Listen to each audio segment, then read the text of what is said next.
Hello everyone, this is Pranav Kumar Singh from ISPCS centre.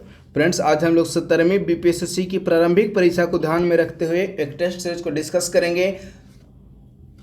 तो आइए आज का डिस्कशन हम लोग प्रारंभ करते हैं। पहला नंबर प्रश्न है, निम्नलिखित में से किस विद्वान ने भारतीय इतिहास को 3 कालखंडों अर्थात हिंदू, मुस्लिम और ईसाई में विभाजित किया है? तो ये जो कार्य है वह जेम्स मिल द्वारा किया गया है। इन्होंने अपनी पुस्तक ब्रिटिश हिस्ट्री ऑफ इंडिया अर्थात ब्रिटिश भारत का इतिहास में भारतीय इतिहास को 3 कालखंडों हिंदू, मुस्लिम और ईसाई में विभाजित किया है। तो इस प्रश्न का आंसर हो जाएगा ऑप्शन नंबर सी। नेक्स्ट प्रश्न है, 18वीं शताब्दी के दौरान भारत में सामाजिक आर्थिक स्थितियों के संदर्भ में निम्नलिखित कथनों पर विचार करें और बताएं कि उपरोक्त में से कौन से जो कथन है वे सही है। पहला कह रहा है कि मकतब प्रारंभिक शिक्षा के संस्था थे, बिल्कुल सही।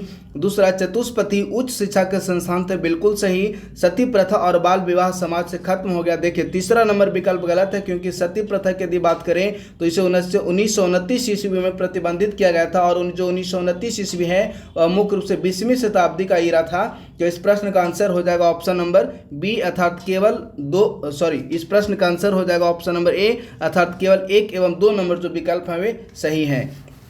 नेक्स्ट प्रश्न है, ब्रह्म समाज के लिए निम्नलिखित में से कौन सा कथन सही है? पहला, कि इसने मूर्ति पूजा का विरोध किया, बिल्कुल सही। दूसरा कह रहा है कि इसने वेदों की अचूकता की वकालत की। देखिए, दूसरा नंबर जो विकल्प है वह गलत हो गया, क्योंकि इसने वेदों को शाश्वत सत्य के रूप में स्वीकार करने से मना कर दिया था। जो ब्रह्म समाज है इन्होंने वेदों में भी त्रुटि की वकालत की है। और तीसरा कह रहा है कि इसमें अन्य धर्मों की शिक्षाओं को भी शामिल किया गया, यह बिल्कुल सही है। अर्थात इस प्रश्न का आंसर हो जाएगा ऑप्शन नंबर सी अर्थात केवल 1 और 3। नेक्स्ट चौथा नंबर प्रश्न है, अलीगढ़ आंदोलन के संबंध में निम्नलिखित कथनों पर विचार करें। पहला कह रहा है कि यह एक पुनरुत्थानवादी आंदोलन था। देखिए, यह एक पुनरुत्थानवादी नहीं, मुख्यतः यह जो है वह एक सुधारवादी आंदोलन था। तो पहला नंबर विकल्प गलत हो गया। दूसरा कह रहा है कि इसकी शुरुआत मौलाना अब्दुल कलाम आज़ाद ने की, बिल्कुल गलत, क्योंकि मुख्य रूप से जो अलीगढ़ आंदोलन है इसकी शुरुआत सैयद अहमद खान द्वारा की है, सर सैयद अहमद खान द्वारा किया गया था। तो दूसरा नंबर भी विकल्प गलत हो गया। तीसरा कह रहा है कि इसने मुस्लिमों के बीच आधुनिक पश्चिमी शिक्षा को बढ़ावा दिया, बिल्कुल सही। चौथा कह रहा है कि तहदीब उल अखलाक अलीगढ़ आंदोलन से संबंधित है, यह भी सही है। अर्थात इस प्रश्न का जो आंसर हो जाएगा वह होगा ऑप्शन नंबर सी अर्थात केवल 3 और 4। नेक्स्ट प्रश्न है, वह इंडियन नेशनल एसोसिएशन के संस्थापक सदस्य थे।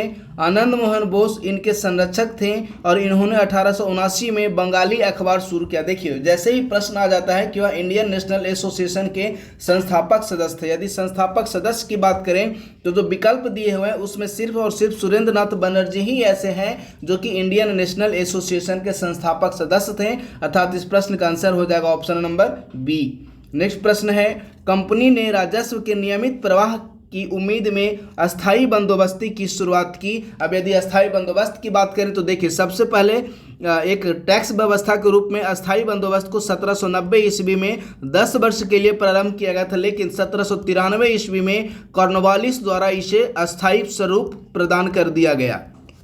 तो प्रश्न कह रहे हैं कि नियमित प्रवाह की उम्मीद में अस्थायी बंदोबस्त की शुरुआत की। हालांकि अस्थायी बंदोबस्त के बाद के शुरुआती दशकों में जमींदार नियमित रूप से राजस्व मांग का भुगतान करने में विफल रहे। इस संदर्भ में जमींदारों ने भुगतान में चूक क्यों किया? पहला विकल्प है शुरुआती मांगें बहुत ऊंची थी, बिल्कुल सही है। दूसरा कह रहा है कि कृषि उपज की कीमतें कम हो गई, यह भी सही है। तीसरा कह रहा है कि फसल की परवाह किए बिना राजस्व अपरिवर्तनीय था। देखिए, जो अस्थायी बंदोबस्त में जो टैक्स व्यवस्था था उसमें किसी भी प्रकार का परिवर्तन नहीं किया जाता था। तीसरा नंबर भी विकल्प सही है। और चौथा कह रहा है अस्थायी बंदोबस्त ने प्रारंभ में जमींदार की रैयत से लगान वसूल करने की शक्ति को सीमित कर दिया, यह भी सही है। तो इस प्रश्न का आंसर हो जाएगा ऑप्शन नंबर बी। नेक्स्ट प्रश्न है, राष्ट्रीय आंदोलन के संदर्भ में 3 जून योजना किसके वायसराय काल में प्रस्तावित की गई थी? तो जो 3 जून योजना है वह लॉर्ड माउंटबेटन के वायसराय काल में प्रस्तावित की गई थी और इसे ही माउंटबेटन योजना के नाम से भी जाना जाता है। अर्थात इस प्रश्न का आंसर हो जाएगा ऑप्शन नंबर बी। नेक्स्ट 8वां नंबर प्रश्न है, औपनिवेशिक भारत में किसान आंदोलनों के संदर्भ में बर्खास्त आंदोलन के लिए निम्नलिखित में से कौन सा कथन सही नहीं है? तो देखिए, पहला कह रहा है कि बर्खास्त भूमि मूल रूप से किराएदारों की थी, बिल्कुल सही है। दूसरा कि यह आंदोलन बिहार के मुंगेर क्षेत्र में उभरा, यह भी सही है। इसका नेतृत्व राहुल सांकृत्यानंद ने किया। तो देखिए, जो सी नंबर विकल्प है वह गलत हो गया। और डी कह रहा है कि आंदोलन सफल रहा क्योंकि जमींदार काश्तकारों के साथ बकास्त भूमि का बंदोबस्त करने में सफल होगा। बिल्कुल सही। तो इस प्रश्न का आंसर हो जाएगा ऑप्शन नंबर सी। नेक्स्ट प्रश्न है, भारत के आधुनिक इतिहास के संदर्भ में Max Muller, Monier Williams, Roth और ससून, आरजी भंडारकर और आर.एल. मित्रा के मध्य क्या समानता है? तो देखिए ये जो सारे लोग हैं वह मुख्य रूप से एक हिस्टोरियन है जो कि भारत के अतीत की पुनः खोज के प्रयास करते हैं, अर्थात ऑप्शन नंबर ए इस प्रश्न का सही आंसर है। नेक्स्ट 10 नंबर प्रश्न है, निम्नलिखित में से किस वायसराय के कार्यकाल के दौरान सिविल सेवाओं में इंपीरियल, प्रांतीय और अधीनस्थ सेवाओं को वर्गीकृत किया गया? देखिए यह जो प्रश्न है पूर्व में बीपीएससी द्वारा पूछे जा चुके हैं कि प्रांतीय सिविल सेवा को किस वायसराय या किस गवर्नर जनरल के काल में प्रारंभ किया गया। तो देखिए इस प्रश्न के यदि आंसर की बात करते हैं तो ऑब्वियसली ऑप्शन नंबर बी इस प्रश्न का आंसर हो जाएगा। नेक्स्ट 11 नंबर प्रश्न है, 1883 के इलवट बिल में यह प्रावधान था कि ब्रिटिश प्रजा का मुकदमा सत्र न्यायालयों में भारतीय न्यायाधीश द्वारा ही चलाया जाएगा। इस विधेयक को यूरोपीय लोगों में उग्र विरोध प्रदर्शन हुआ जो कि एक भारतीयों को हीन दृष्टि से देखते थे। इस संदर्भ में इलवट बिल के संबंध में संघर्ष के उपरांत निम्न में से क्या सकारात्मक परिणाम निकला? तो देखिए इसमें यह प्रावधान कर दिया गया था कि सपोज यदि ये व्यक्ति है वह यूरोपीय है और इससे संबंध में यदि किसी भी मुकदमा है वह भारतीय जज की कोर्ट में आता है तो उसमें जो 50% न्यायाधीश होंगे वह यूरोपीय न्यायाधीश ही होंगे, अर्थात ऑप्शन नंबर सी इस प्रश्न का सही आंसर हो जाएगा। नेक्स्ट 12 नंबर प्रश्न है, कहते हैं कि क्रांति का रंग लाल होता है, हमेशा नहीं कभी कभी यह नीला होता है। वह 1859 ईस्वी की गर्मी थी जब हजारों रैयत यूरोपीय बागान मालिकों के खिलाफ खड़े थे। अब देखिए यदि 1859 ईस्वी की बात करें तो 1859 ईस्वी में बंगाल में नील विद्रोह हुआ था, अर्थात ऑप्शन नंबर बी इस प्रश्न का सही आंसर हो जाएगा। नेक्स्ट 13 नंबर प्रश्न है, औपनिवेशिक भारत में निम्नलिखित में से कौन से सुधार ब्रिटिश अधिकारियों की उपयोगितावादी दृष्टिकोण की अभिव्यक्ति नहीं था? यदि ब्रिटिश अधिकारियों को उपयोगितावादी दृष्टिकोण की बात करें तो इस प्रश्न का आंसर हो जाएगा ऑप्शन नंबर सी। अब देखिए यदि मुख्य रूप से 2 उपयोगितावादी विचारक हुए हैं जिनमें एक है J.S. मिल जिनका पूरा नाम है जॉन स्टुअर्ट मिल और दूसरा है जर्मी बेंथम। तो इस प्रश्न के अनुसार जो आंसर होगा वह होगा option number C. Next 14 number प्रश्न है, मार्च 1922 में गांधी की गिरफ्तारी के बाद की घटनाओं के संदर्भ में निम्नलिखित कथनों पर विचार करें। पहला कह रहा है कि C.R. दास, मोतीलाल नेहरू और अजमल खान ने विधान परिषद के बहिष्कार की वकालत की। बिल्कुल गलत, क्योंकि विधान परिषद के बहिष्कार नहीं बल्कि विधान परिषद मुख्य रूप से प्रवेश करना चाहते थे, तो पहला नंबर विकल्प गलत हो गया। दूसरा कह रहा है कि राजगोपालाचारी, वल्लभ भाई पटेल, राजेंद्र प्रसाद और M.A. अंसारी विधान परिषद में प्रवेश करना चाहते थे। देखिए ये जो सारे नेता थे वो प्रवेश नहीं बल्कि ये सारे नेता विधान परिषद का बहिष्कार करना चाहते थे, अर्थात दूसरा नंबर भी विकल्प गलत हो गया। तो इस प्रश्न का आंसर हो जाएगा ऑप्शन नंबर डी, अर्थात न तो एक और न ही दो, क्योंकि दोनों नंबर जो विकल्प हैं वह एक दूसरे के ऑपोजिट लिखे हुए हैं। तो इस प्रश्न का आंसर हो जाएगा option number D. Next 15 number प्रश्न है, 19वीं शताब्दी के भारत के संदर्भ में निम्नलिखित कथनों पर विचार करें और बताएं कि उपरोक्त में से कौन से जो कथन है वे सही है। पहला कह रहा है कि ईसाई मिशनरियों ने स्थानीय रीति रिवाजों को संरक्षित करने में मदद की। देखिए पहला नंबर विकल्प गलत होगा, क्योंकि 1813 ईस्वी का एक्ट द्वारा भारत में ईसाई मिशनरियों को आने की अनुमति दी गई, जिनका मुख्य कार्य था धर्म प्रचार, ईसाई धर्म का प्रचार प्रसार करना। अब देखिए जब स्वाभाविक बात है कि जब एक व्यक्ति अपने धर्म का प्रचार प्रसार करेगा तो ऐसी स्थिति में वह दूसरे की संस्कृति का संरक्षण बिल्कुल भी नहीं करेगा, तो इसी कारण पहला नंबर विकल्प गलत हो गया। और जब पहला नंबर विकल्प गलत हो गया तो ऑब्वियसली ऑप्शन नंबर बी इस प्रश्न का सही आंसर होगा। नेक्स्ट 16 नंबर प्रश्न है, वह एक ब्रह्म समाज सुधारवादी थे जिन्होंने बाल विवाह की निंदा की और विधवा पुनर्विवाह और अंतर्जातीय विवाह की वकालत की। यदि विधवा पुनर्विवाह और अंतर्जातीय विवाह की बात करें तो ये जो दोनों कार्य हैं वे केशव चंद्र सेन द्वारा किए गए थे, अर्थात ऑप्शन नंबर सी इस प्रश्न का सही आंसर हो जाएगा। नेक्स्ट प्रश्न है, स्वतंत्रता संग्राम के दौरान क्रांतिकारी गतिविधियों के संदर्भ में कामागाटा मारू प्रकरण के संदर्भ में निम्नलिखित में से कौन सा कथन सही नहीं है? ध्यान दीजिएगा, प्रश्न कह रहा है कि कौन सा कथन सही नहीं है। पहला कह रहा है कि यह एक भारतीय स्टीम शिप था जो पंजाब से लोगों को लेकर कनाडा के लिए रवाना हुआ। तो देखिए ये पंजाब से नहीं बल्कि यह मुख्य रूप से सिंगापुर से कनाडा की तरफ जा रहा था। तो जो पहला नंबर ही विकल्प है वह गलत हो गया। इसके अलावा बी, सी, डी और जो 3 नंबर तीनों जो हैं वे सही हैं। तो इस प्रश्न का आंसर हो जाएगा option number A. Next 18 number प्रश्न है, स्वतंत्रता संग्राम में राष्ट्रीय नेताओं की रणनीतियों के संदर्भ में निम्नलिखित में से किस पर प्रार्थना की राजनीति करने का आरोप लगाया गया था। तो यदि प्रार्थना की राजनीति की बात करें तो ये जो कार्य है वह कांग्रेस के नरमपंथीय नेताओं पर लगाया गया था, अर्थात ऑप्शन नंबर बी इस प्रश्न का सही आंसर हो जाएगा। नेक्स्ट 19 नंबर प्रश्न है, निम्नलिखित कथनों पर विचार करें। एक असर्शन और रीजन से संबंधित प्रश्न है। असर्शन यानी कि कथन है कि भगत सिंह और बटुकेश्वर दत्त ने 1929 में केंद्रीय विधानसभा में बम फेंका, बिल्कुल सही है। दूसरा कह रहा है कि सार्वजनिक सुरक्षा विधेयक और व्यापार विवाद विधेयक पारित होने पर अपनी अस्वीकृति दिखाने के लिए बम फेंका गया था, यह भी सही है। तो इस प्रश्न का आंसर हो जाएगा ऑप्शन नंबर ए। दोनों कथन सही है और जो आर है वह ए का सही स्पष्टीकरण कर रहा है।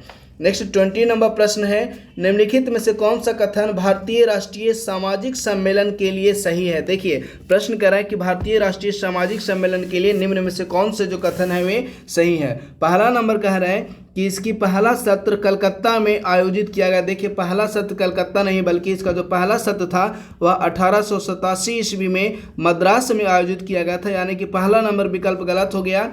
दूसरा कह रहा है कि इसकी स्थापना एम.जी. रानाडे और आनंद मोहन बोस ने की। देखिए दूसरा नंबर भी विकल्प गलत हो गया क्योंकि इस स्थापना एम.जी. रानाडे के साथ साथ रघुनाथ राव द्वारा की गई थी, अर्थात दूसरा नंबर भी विकल्प गलत हो गया।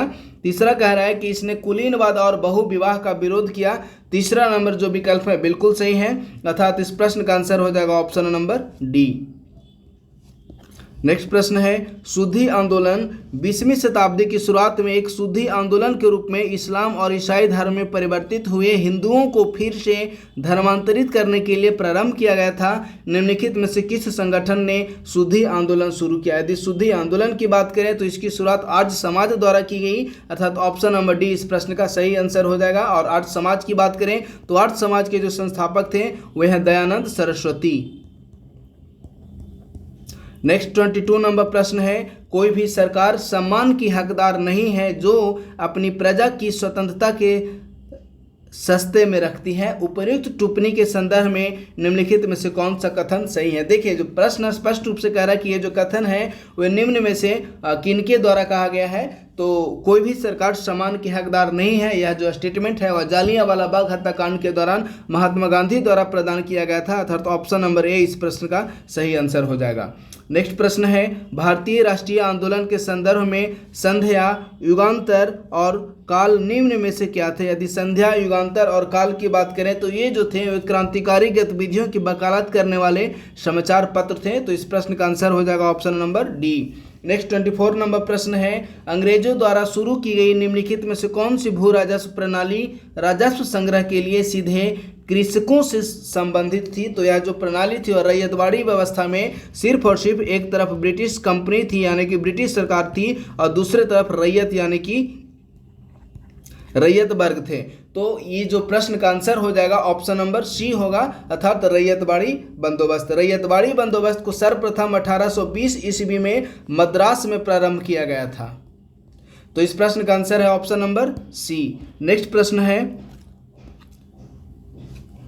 निम्नलिखित में से कौन समाज सुधारक और भारतीय पुनर्जागरण के जनक राजा राम मोहन राय से संबंधित है। यदि राजा राम मोहन राय की बात करें तो देखिए राजा राम मोहन राय ने ब्राह्मणिकल पत्रिका 1821 ईस्वी में राजा राम मोहन राय ने ब्राह्मणिकल पत्रिका लिखते हैं। इसके बाद जो प्रिसेप्ट्स ऑफ जीसस है वे 1820 ईस्वी में राजा राम मोहन राय द्वारा प्रिसेप्ट्स ऑफ जीसस की रचना की जाती है और तुहफत उल मुवाहिदीन की रचना 1803 ईस्वी में राजा राम मोहन राय द्वारा ही की जाती है। और जो नेक्स्ट है ब्रह्म समाज, इसकी स्थापना 1828 ईस्वी में राजा राम मोहन राय द्वारा की गई। इसके अतिरिक्त 1814 ईस्वी में राजा राम मोहन राय ने आत्मीय सभा की भी स्थापना करते हैं। अब हम लोग प्रश्न देख लेते हैं। प्रश्न कह रहा है कि नीचे दिए गए कोड का उपयोग करके सही उत्तर चुनिए। तो देखिए इस प्रश्न का जो आंसर हो जाएगा वह होगा ऑप्शन नंबर डी, अर्थात उपयुक्त चारों जो रचना है वह राजा राम मोहन राय द्वारा लिखी गई है। नेक्स्ट 26 नंबर प्रश्न है, वह एक प्राच्यवादी थे और भारत में अंग्रेजी कानून और अंग्रेजी जीवन शैली लागू करने के पक्ष में नहीं थे।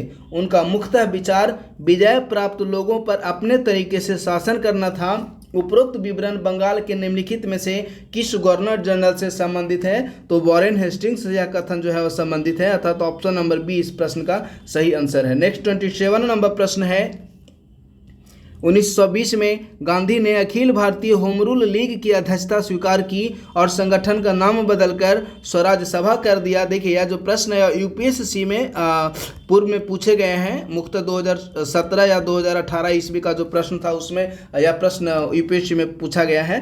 तो प्रश्न कह रहा है कि इस संदर्भ में स्वराज सभा के लिए निम्नलिखित में से कौन सा कथन है वे सही है? तो देखिए पहला कह रहा है कि यह भारतीय राजनीति में एक अलग राजनीतिक दल के रूप में उभरा, बिल्कुल सही, बिल्कुल गलत है। दूसरा कह रहा है कि इसका भारतीय राष्ट्रीय कांग्रेस में विलय हो गया। देखिए इस प्रश्न का आंसर हो जाएगा ऑप्शन नंबर बी, क्योंकि इसका भारतीय राष्ट्रीय कांग्रेस में विलय हो जाता है, तो इस प्रश्न का आंसर हो जाएगा option number B. Next 28 number प्रश्न है, 20वीं शताब्दी के पूर्वार्ध के दौरान निम्नलिखित में से किस मुकदमे ने भारत में मजदूर वर्ग के आंदोलन को कमजोर कर दिया? तो इस प्रश्न का आंसर हो जाएगा ऑप्शन नंबर ए, अर्थात 1929 ईस्वी का मेरठ षड्यंत्र मामला।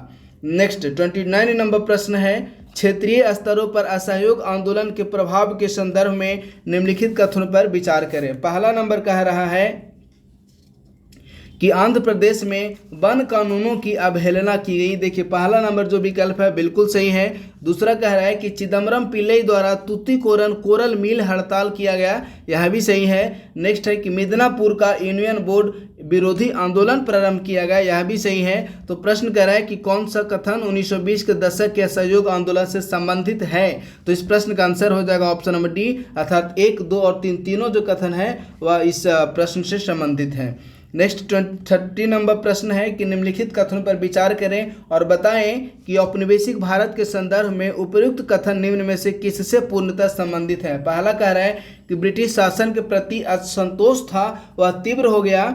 नेक्स्ट है कि भारतीयों को हथियार रखने की अनुमति नहीं थी, और नेक्स्ट की प्रेस को सख्त सेंसरशिप के अधीन कर दिया गया था।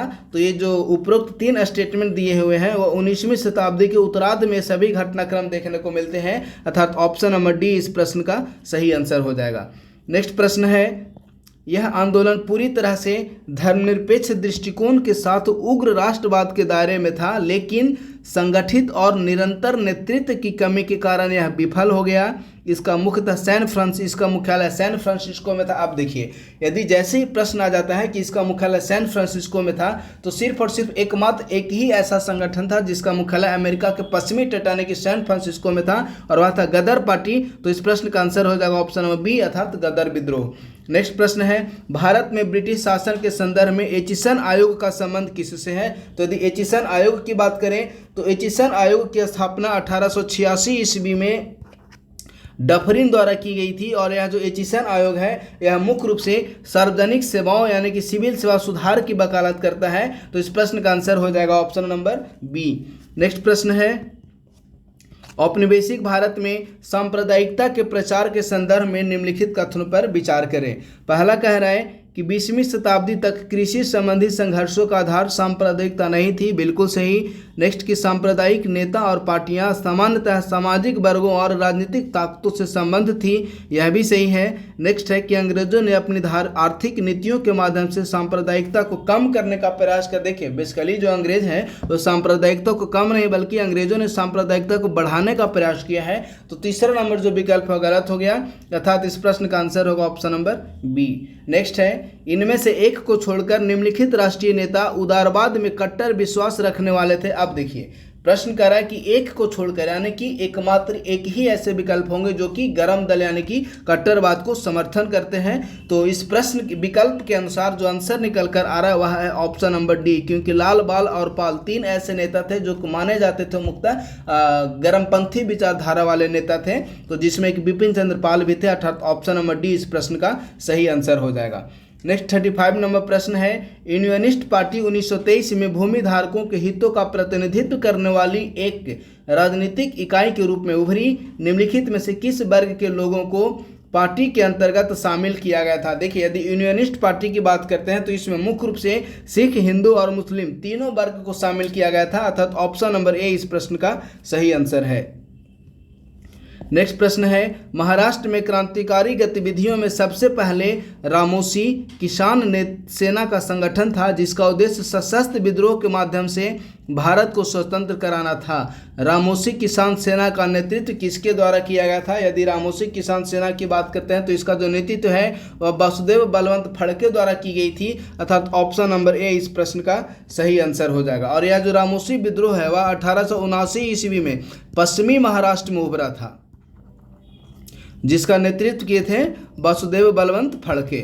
नेक्स्ट 37 नंबर प्रश्न है, भारत की संविधान सभा के लिए निम्नलिखित कथनों पर विचार करें। पहला नंबर विकल्प है कि संविधान सभा के सदस्यों का चुनाव सार्वभौम मताधिकार के आधार पर किया गया था। पहला नंबर बिल्कुल गलत है।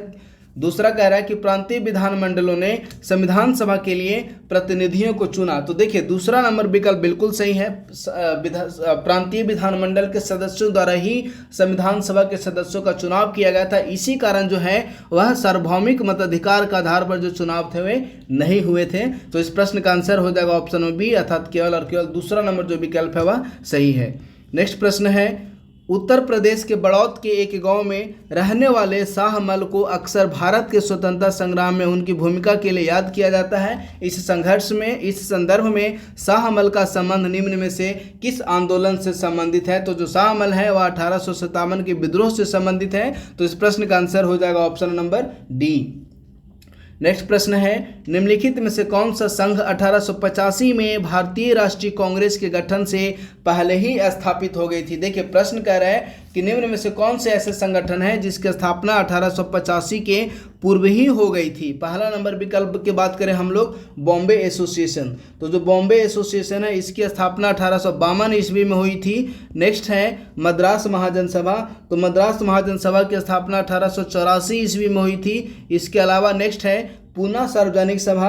तो पूना सार्वजनिक सभा है, इसकी स्थापना 1870 ईस्वी में हुई थी। और नेक्स्ट है लोकतांत्रिक स्वराज पार्टी। देखिए, यदि लोकतांत्रिक स्वराज पार्टी की बात करें तो इसे कांग्रेस के अंतर्गत ही 1920 ईस्वी में बाल गंगाधर तिलक द्वारा इसे स्थापित किया गया था।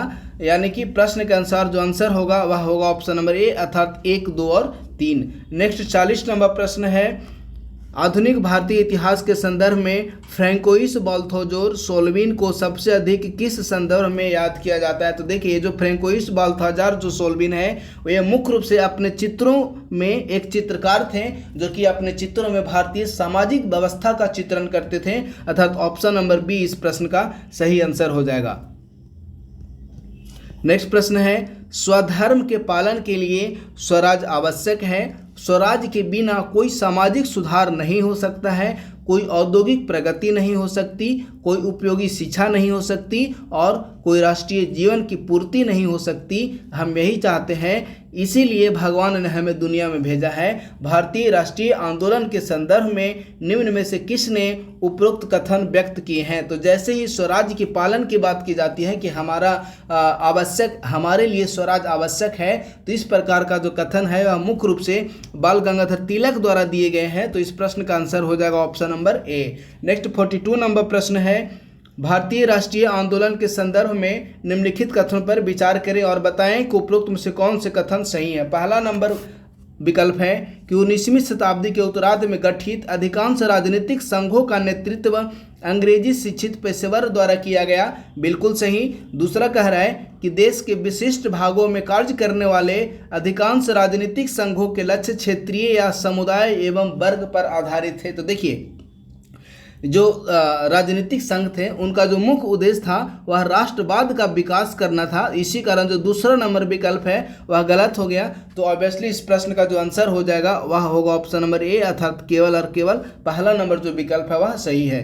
नेक्स्ट प्रश्न है, आधुनिक भारत के संदर्भ में लॉटरी समिति की स्थापना निम्न में से किसके लिए की गई थी? तो देखिए, यदि लॉटरी समिति की बात करते हैं तो लॉटरी समिति की स्थापना 1817 ईस्वी में की गई थी और इसका जो मुख्य उद्देश्य था वह कलकत्ता में टाउन प्लानिंग के लिए, यानी कि कलकत्ता का नगर नियोजन के लिए 1817 ईस्वी में लॉटरी समिति की स्थापना की गई थी। नेक्स्ट प्रश्न है, निम्नलिखित में से कौन सी संस्था एवं संगठन स्वदेशी आंदोलन के तहत स्थापित किए गए थे? देखिए, यदि स्वदेशी आंदोलन के तहत स्थापित संगठन की बात करते हैं तो इस प्रश्न का जो आंसर हो जाएगा वह होगा ऑप्शन नंबर बी, अर्थात राष्ट्रीय जहाज निर्माण उद्यम। देखिए, जो राष्ट्रीय जहाज निर्माण उद्यम है इसकी स्थापना 1906 ईस्वी में ही कर दी गई थी और इसके जो इस अलावा जो अन्य विकल्प हैं जैसे बंगाल केमिकल्स फैक्ट्री, यदि बंगाल केमिकल फैक्ट्री की बात करें तो इसे 1901 ईस्वी में स्थापित किया गया था। नेक्स्ट है Mohammedan Anglo oriental college. Mohammedan Anglo oriental college की स्थापना 1875 ईस्वी में की गई थी। तो इसके अनुसार, प्रश्न के अनुसार जो हमारा विकल्प हो जाएगा, आंसर हो जाएगा, वह होगा ऑप्शन नंबर बी और इस प्रश्न का सही आंसर है।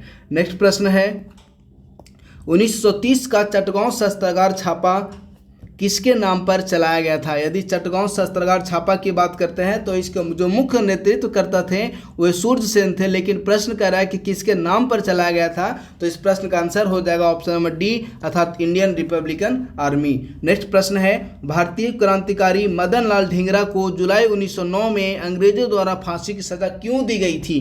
तो देखिए, जो मदन लाल ढींगरा है उनको जुलाई 1909 ईस्वी में फांसी की सजा देने का मुख्य कार्य यह था कि इन्होंने लंदन में एक राजनीतिक एडीसी सर विलियम कर्जन वाइली की गोली मारकर हत्या कर दी थी, अर्थात ऑप्शन नंबर बी इस प्रश्न का सही आंसर हो जाएगा। नेक्स्ट प्रश्न है कि इसमें प्रस्ताव दिया गया कि मुस्लिम लीग को कांग्रेस की स्वतंत्रता की मांग का समर्थन करना चाहिए और दूसरा है कि इसने मुस्लिम लीग की पाकिस्तान की मांग को स्वीकार कर लिया। उपर्युक्त कथन निम्न में से किससे संबंधित है? तो जो उपर्युक्त कथन है वह CR फार्मूला यानी कि ऑप्शन नंबर सी से संबंधित है। CR फार्मूला, जिसे कि चक्रवर्ती फार्मूला के नाम, चक्रवर्ती राजगोपालाचारी फार्मूला के नाम से भी जाना जाता है और यह जो फार्मूला है वह 1944 ईस्वी में चक्रवर्ती राजगोपाला द्वारा ही प्रतिपादित की गई थी, जिसे कि महात्मा गांधी ने भी समर्थन कर दिया था। तो इस प्रश्न का आंसर हो जाएगा ऑप्शन नंबर सी। नेक्स्ट प्रश्न है, 1943-44 के बंगाल अकाल के कारणों में निम्नलिखित में से कौन सा एक प्रमुख कारण था? तो देखिए, यदि बंगाल अकाल के कारण की बात करें तो ऑप्शन नंबर पहला है बंगाल में खराब फसल, बिल्कुल सही। द्वितीय विश्व युद्ध और अंग्रेजों की कठोर खरीद नीति, तथा तो ऑप्शन नंबर डी इस प्रश्न का सही आंसर है। नेक्स्ट प्रश्न कह रहा है कि इन्हें राष्ट्रवादी आंदोलनों के केंद्र के रूप में कलकत्ता को गद्दी से उतारना था। भारत में उनका 7 साल का शासन मिशन, कमीशन और विभिन्न प्रकार के चूक से भरा हुआ था।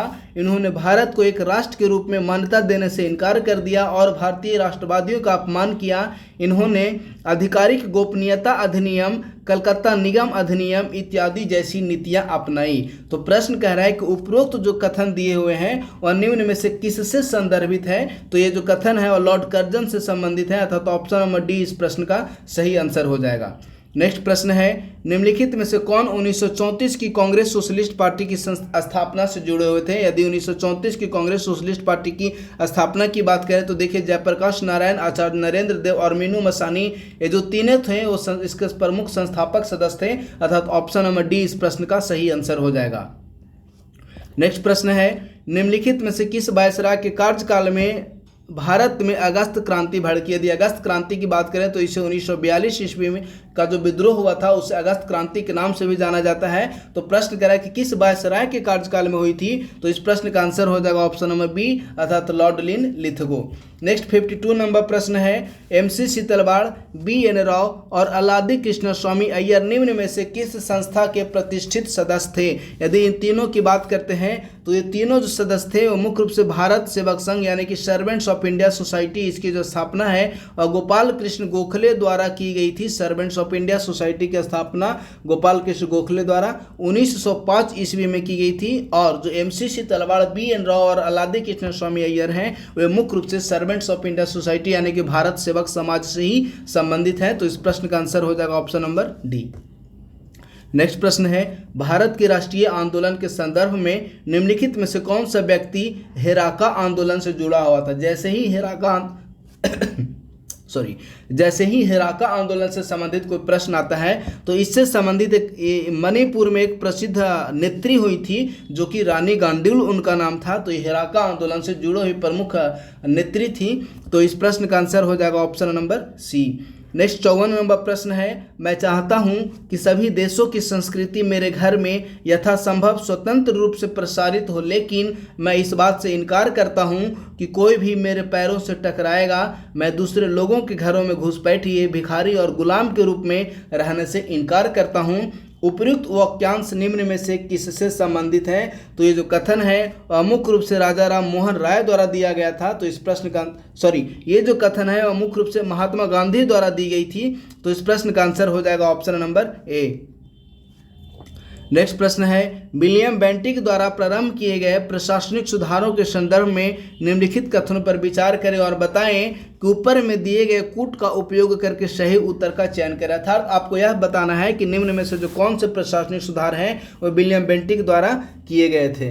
तो देखिए पहला नंबर जो विकल्प है, इन्होंने अपील की प्रांतीय अदालतों को समाप्त कर दिया, बिल्कुल सही है। दूसरा कह रहा है कि इन्होंने भारतीयों के लिए न्यायिक पद खोल दिए, बिल्कुल सही।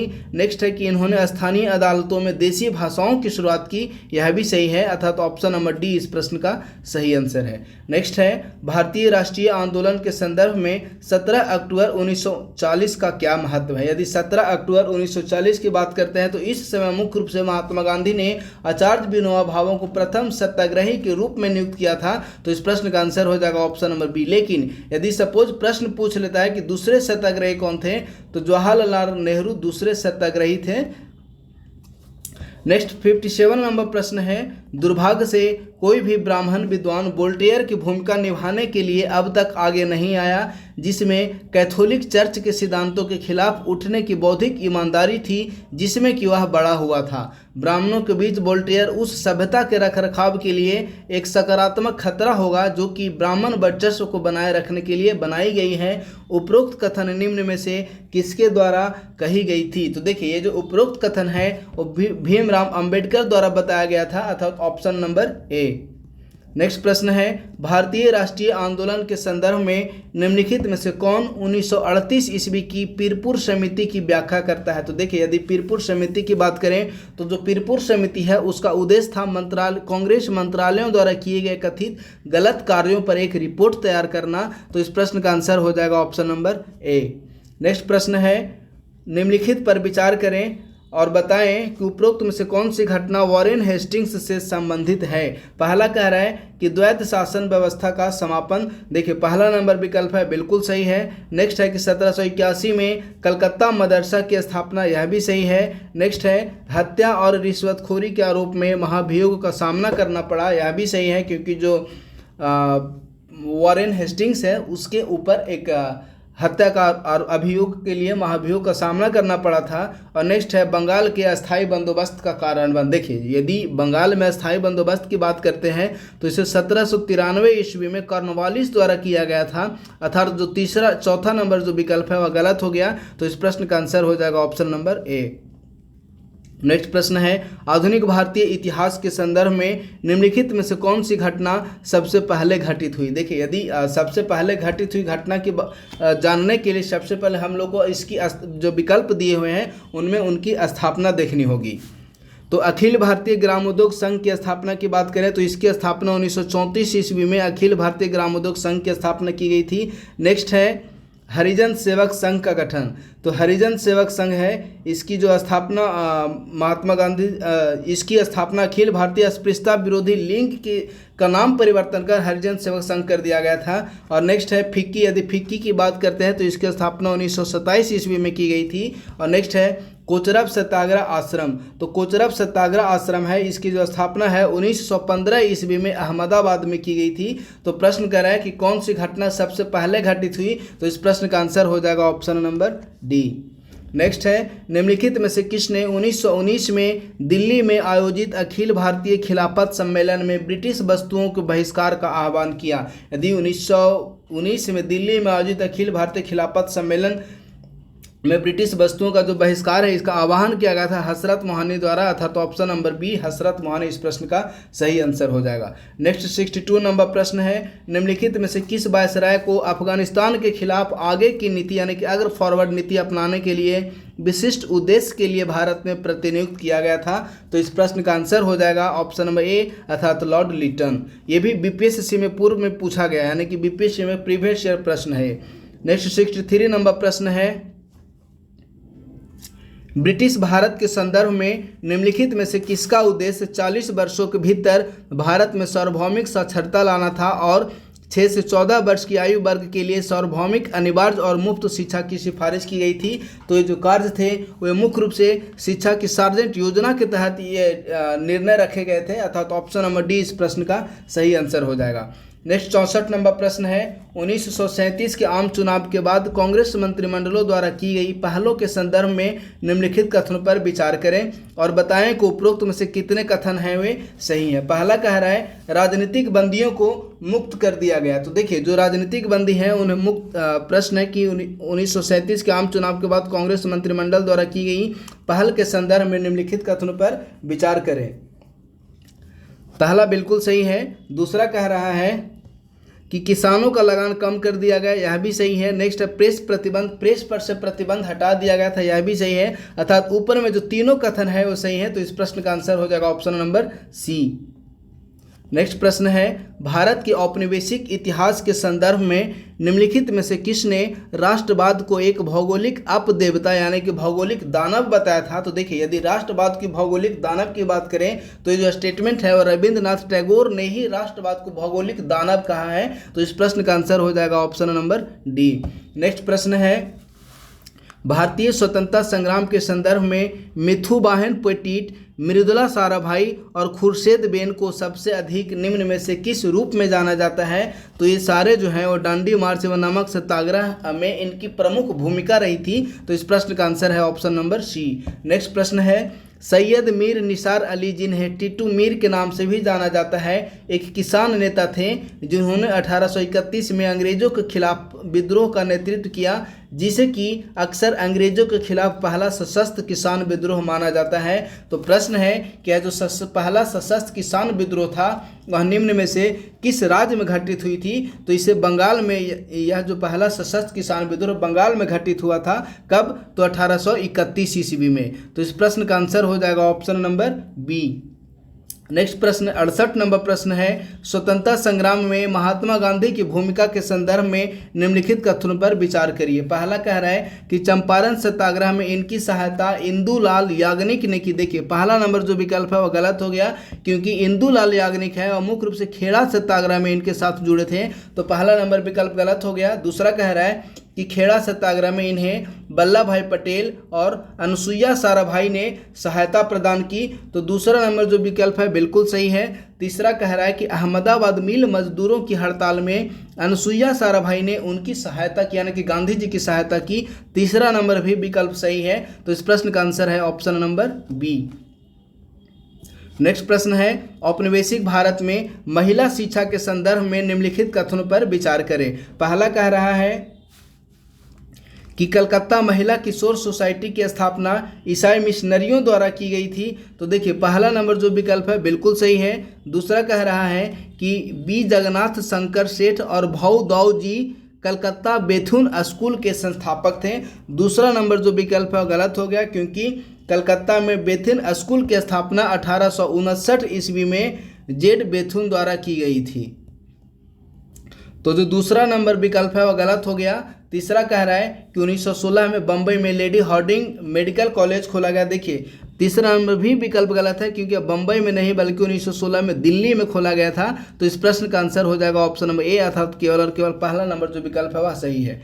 नेक्स्ट 70 नंबर प्रश्न है, क्रांतिकारी वीरता की गतिविधियों उग्र राष्ट्रवाद के विकास के उप उत्पाद के रूप में प्रारंभ हुई। भारत में क्रांतिकारी आंदोलन के संबंध में निम्नलिखित कथनों पर विचार करें। पहला कह रहा है कि भारत में क्रांतिकारी रूसी सुन्नवादियों से प्रेरित थे, बिल्कुल सही है।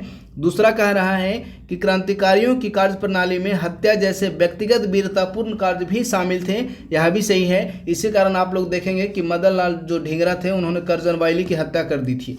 नेक्स्ट है, इन्होंने धन जुटाने के लिए सशस्त्र डकैती की, यह भी सही है। तो इस प्रश्न का आंसर हो जाएगा ऑप्शन नंबर सी। नेक्स्ट प्रश्न है, औपनिवेशिक भारत में शिक्षा के विकास के संदर्भ में ओरिएंटलिस्ट एवं एंग्लिस्ट विवाद के लिए निम्नलिखित कथनों पर विचार करें। पहला कह रहा है कि आंग्लवादी आधुनिक अध्ययन के लिए शिक्षा पर सरकारी व्यय चाहते थे, बिल्कुल सही है। दूसरा, प्राच्यवादियों ने शिक्षा के माध्यम के रूप में संस्कृत, अरबी और फारसी की वकालत की, यह भी सही है। तीसरा कह रहा है, प्राच्यवादी पारंपरिक भारतीय शिक्षा के लिए शिक्षा पर सरकारी व्यय चाहते थे, यह भी सही है। अर्थात इस प्रश्न का आंसर है ऑप्शन नंबर सी, क्योंकि तीनों जो कथन है वे सही हैं। नेक्स्ट प्रश्न है, 1857 के विद्रोह के लिए निम्नलिखित में से कौन सा कथन सही नहीं है। पहला कह रहा है पहला नंबर विकल्प है कि यह सांप्रदायिक दंगों और अत्यधिक हिंसा से चिन्हित था। पहला नंबर जो विकल्प है वह बिल्कुल सही है, अर्थात ये जो स्टेटमेंट दिया हुआ है वह सही नहीं है। दूसरा कह रहा है कि विद्रोहियों ने बंदा बहादुर को सम्राट घोषित किया, बिल्कुल गलत। तीसरा कह रहा है कि राजपूताना की रियासतों ने विद्रोह के प्रसार में महत्वपूर्ण भूमिका निभाई, यह भी गलत है। अर्थात ऑप्शन नंबर डी, क्योंकि 1, 2 और 3 तीनों नंबर जो विकल्प है वह 1857 के विद्रोह के संदर्भ में गलत है। तो इस प्रश्न का आंसर हो जाएगा ऑप्शन नंबर डी। नेक्स्ट प्रश्न है, निम्नलिखित में से कौन सा शब्द वाणिज्यवाद शब्द का सही वर्णन करता है। यदि वाणिज्यवाद शब्द की बात करें तो पहला नंबर विकल्प है कि व्यापार का एकाधिकार और प्रत्यक्ष विनियोग। देखिए, यदि वाणिज्यवाद शब्द ही है जो कि कहता है सिर्फ और सिर्फ किसी एक देश का ही व्यापार पर एकाधिकार होगा, अर्थात ऑप्शन नंबर ए इस प्रश्न का सही आंसर है। नेक्स्ट 74 नंबर प्रश्न है, 1799 के प्रेस सेंसरशिप अधिनियम के लिए निम्नलिखित में से कौन सा कथन सही नहीं है। ध्यान दीजिएगा, प्रश्न कर रहा है कौन सा कथन सही नहीं है। पहला, इसे लॉर्ड बेलेजली ने लगाया। तो देखिए, यदि प्रेस सेंसरशिप की बात करें तो पहला बिल्कुल सही है, प्रेस सेंसरशिप को लॉर्ड बेलेजली ने ही 1799 ईस्वी में लगाया था। दूसरा कह रहा है कि प्रत्येक प्रकाशक को सरकार से लाइसेंस प्राप्त करना आवश्यक हो गया था, बिल्कुल सही। प्रश्न कह रहा है कि नीचे दिए गए कोड का उपयोग करके सही उत्तर चुनिए। देखिए, प्रश्न कह रहा है कि कौन सा कथन सही नहीं है, और जो विकल्प 1 एवं 2 है जब दोनों सही हैं तो इस प्रश्न का आंसर हो जाएगा ऑप्शन नंबर डी, अर्थात न तो 1 और न ही 2। नेक्स्ट 75 नंबर प्रश्न है, 1927 के साइमन कमीशन के संदर्भ में निम्नलिखित कथनों पर विचार करें। पहला कह रहा है कि इसका उद्देश्य भारत में आगे के संवैधानिक सुधारों के लिए सुझाव देना था, तो जो पहला नंबर विकल्प है बिल्कुल सही है। दूसरा, इसने भारतीय सेना के स्वदेशीकरण की सिफारिश की, बिल्कुल सही। तीसरा, कि मुस्लिम लीग और हिंदू महासभा ने इस आयोग का समर्थन किया। देखिए, तीसरा नंबर जो विकल्प है वह गलत है। मुख्य रूप से 2 ऐसे राजनीतिक दल थे जिसने कि साइमन कमीशन का समर्थन किया था, जिसमें पहला है जस्टिस पार्टी, जो कि जस्टिस पार्टी का संबंध मद्रास से है, और जो दूसरा है वह है यूनियनिस्ट पार्टी। यदि यूनियनिस्ट पार्टी की बात करें तो जो यूनियनिस्ट पार्टी है इसका संबंध है वह पंजाब से।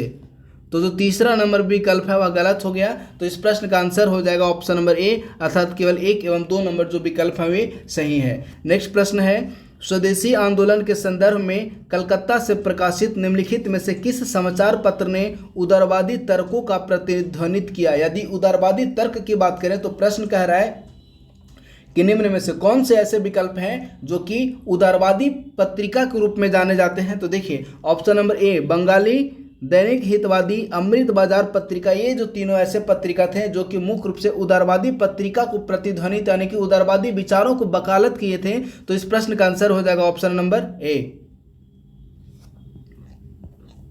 नेक्स्ट प्रश्न है, निम्नलिखित कथनों पर विचार करें और बताएं कि उपरोक्त में से जो कथन दिए हुए हैं वे किस व्यक्तित्व का वर्णन करता है। पहला कह रहा है कि वह ब्रिटिश हाउस ऑफ कॉमन्स के सदस्य बनने वाले पहले भारतीय थे। अब देखिए, यदि ब्रिटिश हाउस ऑफ कॉमन्स के सदस्य बनने वाले पहले भारतीय की बात करें तो सिर्फ और सिर्फ एकमात्र दादा भाई नौरोजी ही ऐसे हैं जो कि ब्रिटिश हाउस ऑफ कॉमन्स का सदस्य बनने वाले पहले भारतीय थे। तो इसके आधार पर आंसर निकल कर आ रहा है ऑप्शन नंबर ए। लेकिन हम लोग अन्य विकल्पों की भी थोड़ा चर्चा कर लेते हैं। पहला नंबर जो विकल्प है तो ब्रिटिश हाउस ऑफ कॉमन्स के सदस्य बनने वाले पहले भारतीय। तो देखिए 1892 ईस्वी में ब्रिटिश हाउस ऑफ कॉमन्स के सदस्य चुने गए थे। दूसरा कह रहा है कि इन्होंने लंदन के फिन्सबरी सेंट्रल में लिबरल पार्टी का प्रतिनिधित्व किया था, बिल्कुल सही। तीसरा कि वह एल्फिंस्टन कॉलेज बॉम्बे में गणित और प्राकृतिक दर्शन के प्रोफेसर बने थे, कब? तो 1880 ईस्वी में प्रोफेसर नियुक्त हुए थे। और नेक्स्ट है कि इन्होंने 1865 में लंदन में इंडियन सोसाइटी की स्थापना की, बिल्कुल सही। तो ऑब्वियसली आंसर मैंने पहले ही बता दिया था कि इस प्रश्न का आंसर हो जाएगा ऑप्शन नंबर ए। नेक्स्ट प्रश्न है, वह प्रमुख कारण क्या था जिसने 1825 में डचों को भारत छोड़ने के लिए मजबूर किया? तो इसका प्रश्न का आंसर हो जाएगा ऑप्शन नंबर ए, उच्च आर्थिक हानि और अंग्रेजों से इनकी बढ़ती प्रतिस्पर्धा। तो इस प्रश्न का आंसर हो जाएगा ऑप्शन नंबर ए। नेक्स्ट प्रश्न है, मार्च 1927 में अंबेडकर ने अपने अनुयायियों के साथ महाड़ में एक सामुदायिक टैंक से पानी पिया जो कि दलितों के लिए निषिद्ध था। महाड़ सत्याग्रह के नाम से मशहूर यह घटना दलित आंदोलन की नींव रखने वाली घटना मानी जाती है। तो आप बताइए कि महाड़ सत्याग्रह निम्न में से कहाँ प्रारंभ हुआ था? तो देखिए यह जो महाड़ सत्याग्रह है वह महाराष्ट्र में प्रारंभ हुआ था, कब? तो 1927 ईस्वी में। तो इस प्रश्न का आंसर हो जाएगा ऑप्शन नंबर सी। नेक्स्ट प्रश्न है, भारत में समाचार पत्र की यात्रा 1780 में जेम्स ऑगस्टन विक्की द्वारा द बंगाल गजट के प्रकाशन के साथ प्रारंभ हुई थी। तो निम्न में से कौन सा भारतीयों द्वारा प्रकाशित सबसे पहले अंग्रेजी समाचार पत्र में से एक था? यदि भारत का सबसे पहला अंग्रेजी समाचार पत्र की बात करें तो हिंदू पैट्रियट भारत का पहला अंग्रेजी समाचार पत्र था। तो इसकी आंसर हो जाएगा option number B. Next 81 number प्रश्न है, राष्ट्रीय आंदोलन के संदर्भ में निम्नलिखित कथनों पर विचार करिए। पहला कह रहा है कि सूरत विभाजन के बाद जो कांग्रेस उभरी वह पहले की तुलना में अंग्रेजों के प्रति अधिक शत्रुतापूर्ण थी। देखिए वह अधिक शत्रुतापूर्ण नहीं बल्कि वह अधिक उदारवादी थी। तो पहला नंबर जो विकल्प है गलत हो गया। दूसरा कह रहा है कि कांग्रेस के 1908 के अधिवेशन में नरम पंथियों का प्रभुत्व देखने को मिला। तो बिल्कुल सही। ऑब्वियसली जब 1907 ईस्वी में कांग्रेस का नरम पंथ एवं गरम पंथ में विभाजन हो गया तो इसके बाद जो 1908 ईस्वी में जो कांग्रेस का अधिवेशन हुआ तो उसमें स्वाभाविक बात है कि नरम पंथियों का ही बहुलता देखने को मिलेगी। तो ऑब्वियसली इस प्रश्न का आंसर हो जाएगा ऑप्शन नंबर बी। नेक्स्ट प्रश्न है, निम्नलिखित में से कौन सा सहायक गठबंधन प्रणाली अपनाने वाले राज्यों को सही कालानुक्रमिक क्रम है जिसे लॉर्ड वेलेस्ली ने भारतीय राज्यों को ब्रिटिश साम्राज्य के दायरे में लाने के लिए शुरू किया था? तो देखिए आप सारे लोग जानते होंगे कि जो सहायक संधि है उसे लॉर्ड वेलेस्ली द्वारा ही प्रारंभ किया गया था। तो प्रश्न कह रहा है कि निम्नलिखित क्षेत्रों को उनके कालानुक्रम में व्यवस्थित करें एवं चयन करें कि किनका सहायक संधि के तहत सबसे पहले चयन किया गया यानी कि ब्रिटिश राज्य में मिलाया गया था। तो देखिए option number A Mysore, Peshwa, Scindia, Holkar. तो इस प्रश्न का आंसर हो जाएगा ऑप्शन नंबर ए, अर्थात सबसे पहले मैसूर, उसको उपरांत पेशवा, तदुपरांत सिंधिया और अंत में होलकर। नेक्स्ट 83 नंबर प्रश्न है, राजनीति में कट्टरपंथ को रोकने के लिए विशेषकर बोल्शेविज्म को रोकने के लिए ब्रिटिश प्रशासन द्वारा दमनकारी उपाय अपनाए गए। 1924 का कानपुर षड्यंत्र केस ऐसा ही एक कदम था। निम्नलिखित में से कौन कानपुर षड्यंत्र मामले में जेल भेजे गए आरोपियों में से शामिल नहीं थे? यानी कि देखिए ऑप्शन नंबर हम लोग ए की बात करें, राम प्रसाद बिस्मिल। तो जो राम प्रसाद बिस्मिल थे वो उन्हें कानपुर षड्यंत्र केस में सजा नहीं दी गई थी। तो ऑप्शन नंबर ए इस प्रश्न का सही आंसर हो जाएगा। नेक्स्ट प्रश्न की हम लोग बात करते हैं। तो जो 84 नंबर प्रश्न है वह कह रहा है कि 1905 ईस्वी में बंगाल विभाजन के बाद हुए आंदोलनों के संदर्भ में निम्नलिखित में से किस क्षेत्र में आंदोलन को वंदे मातरम आंदोलन के रूप में जाना गया? तो इस प्रश्न का आंसर हो जाएगा ऑप्शन नंबर सी, अर्थात आंध्र प्रदेश के डेल्टाई क्षेत्रों में जो आंदोलन 1905 ईस्वी में हुए उसे वंदे मातरम आंदोलन के रूप में जाना गया था। तो इस प्रश्न का आंसर है option number C. Next 85 number प्रश्न है, भारत में औपनिवेशिक शासन के संदर्भ में निम्नलिखित में से कौन सी घटना सबसे पहले घटित हुई? यदि सबसे पहले घटित हुई घटना की बात करें तो देखिए सबसे पहले हम लोग बात करते हैं सुगौली की संधि। तो जो सुगौली की संधि है वह भारत एवं नेपाल के मध्य 1815 ईस्वी में हस्ताक्षरित हुई थी। नेक्स्ट है बेसिन की संधि। बेसिन की संधि 1802 ईस्वी में हस्ताक्षरित हुई। इसके अलावा नेक्स्ट है द्वितीय मराठा युद्ध। यदि द्वितीय मराठा युद्ध की बात करते हैं तो देखिए संभवतः 1799 ईस्वी में द्वितीय मराठा युद्ध हुआ था। और नेक्स्ट है प्रथम अफगान युद्ध। एक मिनट, प्रश्न है द्वितीय मराठा युद्ध। देखिए द्वितीय मराठा युद्ध ये 1799 नहीं बल्कि जो द्वितीय मराठा युद्ध है वह 1803 ईस्वी में हुई, और बेसिन की संधि 1802, और नेक्स्ट है सुगौली की संधि 1815 ईस्वी, और नेक्स्ट है प्रथम अफगान युद्ध। तो जो प्रथम अफगान युद्ध है वह 1838 से 1842 ईस्वी तक प्रथम अफगान युद्ध चला। अब प्रश्न कह रहे हैं कि कौन सी घटना सबसे पहले घटित हुई, तो इस प्रश्न का आंसर हो जाएगा ऑप्शन में बी, अर्थात बेसिन की संधि जो कि 1802 ईस्वी में हुई थी और विकल्प के आधार पर सबसे पहले घटित हुई। नेक्स्ट 86 नंबर प्रश्न है, रेजिनाल्ड डायर ने 1919 में जालियांवाला बाग में भीड़ पर गोली चलाने का आदेश दिया। देखिए पहला नंबर जो विकल्प है बिल्कुल सही है। दूसरा कह रहा है कि उधम सिंह ने 1940 में लंदन में रेजिनाल्ड डायर की हत्या कर दी। तो दूसरा नंबर जो विकल्प है वह गलत हो गया, क्योंकि उधम सिंह ने 1940 में रेजिनाल्ड डायर नहीं बल्कि माइकल ओडायर की गोली मारकर हत्या कर दी थी। तो जो दूसरा नंबर विकल्प है वह गलत हो गया। तीसरा कह रहा है कि जालियांवाला बाग हत्याकांड के तुरंत बाद रविंद्रनाथ टैगोर ने अपनी नाइटहुड का उपाधि का त्याग कर दिया। बिल्कुल सही है। प्रश्न कह रहा है कि उपरोक्त में से कितने कथन सही हैं, तो उपरोक्त में से 2 कथन सही हैं, पहला नंबर और तीसरा नंबर। तो इस प्रश्न का आंसर हो जाएगा ऑप्शन नंबर बी। नेक्स्ट प्रश्न है, 1940 में अगस्त प्रस्ताव की विफलता के उपरांत भारतीय राष्ट्रीय कांग्रेस ने महात्मा गांधी के नेतृत्व में व्यक्तिगत सत्याग्रह प्रारंभ करने का निर्णय लिया। विनोबा भावे को पहले सत्याग्रही के रूप में चुना गया, जिसके बाद नेहरू थे। तो आप बताइए कि तीसरे सत्याग्रही के रूप में किसे चुना गया था। तो देखिए तीसरे सत्याग्रही के रूप में ब्रह्मदत्त को चुना गया था, तो option number C. Next 88 number प्रश्न है, नील आंदोलन के दौरान किसानों के कल्याण का समर्थन करने वाला बंगाली साप्ताहिक सोम प्रकाश किसके द्वारा प्रकाशित किया गया था। तो जो सोम प्रकाश है उसे ईश्वर चंद्र विद्यासागर द्वारा प्रारंभ किया गया था। तो इस प्रश्न का आंसर हो जाएगा ऑप्शन नंबर बी। नेक्स्ट है, निम्नलिखित में से कौन भारत में बाल विवाह उन्मूलन से संबंधित है। देखिए यदि बाल विवाह उन्मूलन की बात करें तो बी एम मालाबारी, शारदा अधिनियम 1930 और सहमति की आयु अधिनियम 1891, ये जो तीनों विकल्प दिए हुए हैं वे कहीं ना कहीं बाल विवाह उन्मूलन की बात करते हैं। तो इस प्रश्न का आंसर हो जाएगा ऑप्शन नंबर डी, अर्थात उपरोक्त सभी। नेक्स्ट 19 नंबर प्रश्न है, सविनय अवज्ञा आंदोलन के दौरान गांधी जी ने अपने अनुयायियों को निम्नलिखित में से कौन से निर्देश दिए। देखिए यदि गांधी जी की बात करते हैं तो पहला है कि विदेशी शराब और कपड़ा दुकानों पर धरना प्रदर्शन करना। बिल्कुल सही है कि क्योंकि गांधी जी द्वारा विदेशी छोड़िए देशी शराबों की भी विरोध करने की बात की गई थी। दूसरा कह रहा है कानूनी अदालतों का बहिष्कार, यह भी सही है। नेक्स्ट है सरकारी नौकरियों से इस्तीफा, यह भी सही है। तो इस प्रश्न का आंसर हो जाएगा ऑप्शन नंबर डी। नेक्स्ट है, नवंबर 1929 में प्रमुख राष्ट्रीय नेताओं के एक सम्मेलन ने दिल्ली घोषणा पत्र जारी किया।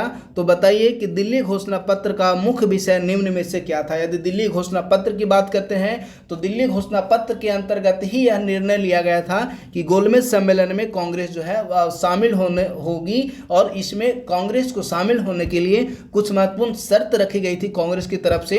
तो इस प्रश्न का आंसर हो जाएगा ऑप्शन नंबर ए। नेक्स्ट प्रश्न है, बंगाल के एडवोकेट जनरल बनने वाले पहले भारतीय, गवर्नर नियुक्त होने वाले पहले भारतीय और ब्रिटिश मंत्रालय के सदस्य बनने वाले पहले भारतीय निम्न में से कौन थे। तो देखिए बंगाल के एडवोकेट जनरल बनने वाले जो पहले भारतीय थे वे एसपी सिन्हा थे। तो इस प्रश्न का आंसर हो जाएगा ऑप्शन नंबर बी। नेक्स्ट है, 19वीं शताब्दी के उत्तरार्ध तक ब्रिटिश सरकार द्वारा प्राथमिक और माध्यमिक शिक्षा की उपेक्षा की गई। जब सीमित संसाधनों के कारण शिक्षा को प्रांतों में स्थानांतरित कर दिया गया तो प्राथमिक और माध्यमिक शिक्षा को और अधिक नुकसान हुई। तो बताइए कि किस वर्ष शिक्षा को प्रांतीय सरकारों को स्थानांतरित कर दिया गया। तो देखिए शिक्षा को 1870 ईस्वी में प्रांतीय सरकार को हस्तांतरित कर दिया गया। तो इस प्रश्न का आंसर हो जाएगा ऑप्शन नंबर डी। नेक्स्ट है, राष्ट्रीय स्वतंत्रता संग्राम के दौरान समाचार पत्रों और पत्रिकाओं ने जनता के बीच राष्ट्रवाद, अधिकार और स्वतंत्रता के विचारों को प्रसारित करने में महत्वपूर्ण भूमिका निभाई। इस संदर्भ में बताइए कि भारत में प्रेस की शुरुआत निम्न में से किसके द्वारा की गई। देखिए यदि भारत में प्रेस की शुरुआत की बात करते हैं तो सर्वप्रथम भारत में पुर्तगालियों द्वारा प्रेस की प्रारंभ किया गया था। तो इस प्रश्न का आंसर हो जाएगा ऑप्शन नंबर सी, अर्थात पुर्तगाली। और जो भारत में पहली पुस्तक प्रकाशित हुई थी वह 1557 ईस्वी में भारत में पहली पुस्तक प्रकाशित हुई थी। सॉरी। नेक्स्ट प्रश्न है 1947 में भारत को स्वतंत्रता मिलने से पहले निम्नलिखित में से किस नेता की मृत्यु हो गई थी। अब देखिए यह बहुत ही महत्वपूर्ण प्रश्न है। यदि बाल गंगाधर तिलक की बात करें तो इनकी मृत्यु 1920 ईस्वी में हो गई थी। लाला लाजपत राय की बात करते हैं तो इनकी मृत्यु 1928 ईस्वी में हो गई थी। नेक्स्ट है अरुणा असफ अली, तो जो अरुणा असफ अली है इनकी मृत्यु 1996 ईस्वी में हुई थी। और नेक्स्ट है दादा भाई नौरोजी, यदि दादा भाई नौरोजी की बात करें तो इनकी मृत्यु जो है 1917 ईस्वी में हुई थी। अब प्रश्न कह रहा है कि किस नेता की मृत्यु स्वतंत्रता मिलने के पहले हो गई थी। तो देखिए 1, 2 एवं 4 यानी कि ऑप्शन नंबर सी। नेक्स्ट है 1854 के वुड्स डिस्पैच के संदर्भ में निम्नलिखित में से कौन सा कथन सही नहीं है। ऑप्शन नंबर 1 कह रहा है कि इसने भारत में यूरोपीय ज्ञान के प्रसार को साकार करने का घोषित किया, बिल्कुल सही। इसने ग्रामीण स्तर पर स्थानीय भाषा में प्राथमिक विद्यालयों का प्रस्ताव रखा, यह भी सही है। इसने व्यावसायिक शिक्षा की वकालत की लेकिन तकनीकी शिक्षा के मुद्दे पर चर्चा नहीं की। देखिए तीसरा नंबर जो विकल्प है गलत हो गया, तो इस प्रश्न का आंसर होगा ऑप्शन नंबर सी। नेक्स्ट है कर्पूरी ठाकुर को हाल ही में भारत के सर्वोच्च नागरिक पुरस्कार भारत रत्न के लिए नामांकित किया गया है। इस संदर्भ में निम्नलिखित कथन पर विचार करें। पहला कह रहा है कि वह बिहार के मुख्यमंत्री के रूप में 2 कार्यकाल तक सेवा करने वाले पहले गैर कांग्रेसी समाजवादी नेता थे। देखिए पहला बिल्कुल सही है। दूसरा, वह 1972 में ताजपुर निर्वाचन क्षेत्र से बिहार विधानसभा के लिए चुने गए, यह भी सही है। तीसरा कह रहा है कि उन्होंने 1967 में बिहार की पहली गैर कांग्रेसी सरकार में मुख्यमंत्री के रूप में कार्य किया। देखिए तीसरा गलत है, क्योंकि बिहार के पहले गैर कांग्रेसी मुख्यमंत्री की बात करें तो उनका नाम था महामाया प्रसाद सिन्हा। तो तीसरा नंबर जो विकल्प है वो गलत हो गया, तो इस प्रश्न का आंसर हो जाएगा ऑप्शन नंबर सी, अर्थात 1 और 2 नंबर जो विकल्प है वह सही है। नेक्स्ट 98 नंबर प्रश्न है होम रूल कार्यकर्ताओं के प्रयासों के कारण कई किसान उत्तर प्रदेश में सभाओं का आयोजन किया गया। संयुक्त प्रांत किसान सभा की स्थापना 1918 में निम्न में से किसके द्वारा की गई थी। तो देखिए यदि संयुक्त प्रांत किसान सभा की बात करें तो इसकी स्थापना 1918 ईस्वी में गौरी शंकर मिश्र और जवाहरलाल नेहरू दोनों द्वारा गौरी शंकर मिश्र और इंद्र नारायण द्विवेदी दोनों द्वारा संयुक्त रूप से किया गया था। तो इस प्रश्न का आंसर हो जाएगा ऑप्शन नंबर डी। नेक्स्ट प्रश्न है रूढ़िवादिता को खत्म करने और समाज में सुधार के लिए ब्रिटिश सरकार द्वारा उठाए गए कई कदमों में से एक था दास प्रथा का उन्मूलन। तो बताइए कि भारत में दास प्रथा का उन्मूलन कब किया गया। तो भारत में दास प्रथा का उन्मूलन 1843 ईस्वी में किया गया, अर्थात ऑप्शन नंबर ए इस प्रश्न का सही आंसर हो जाएगा।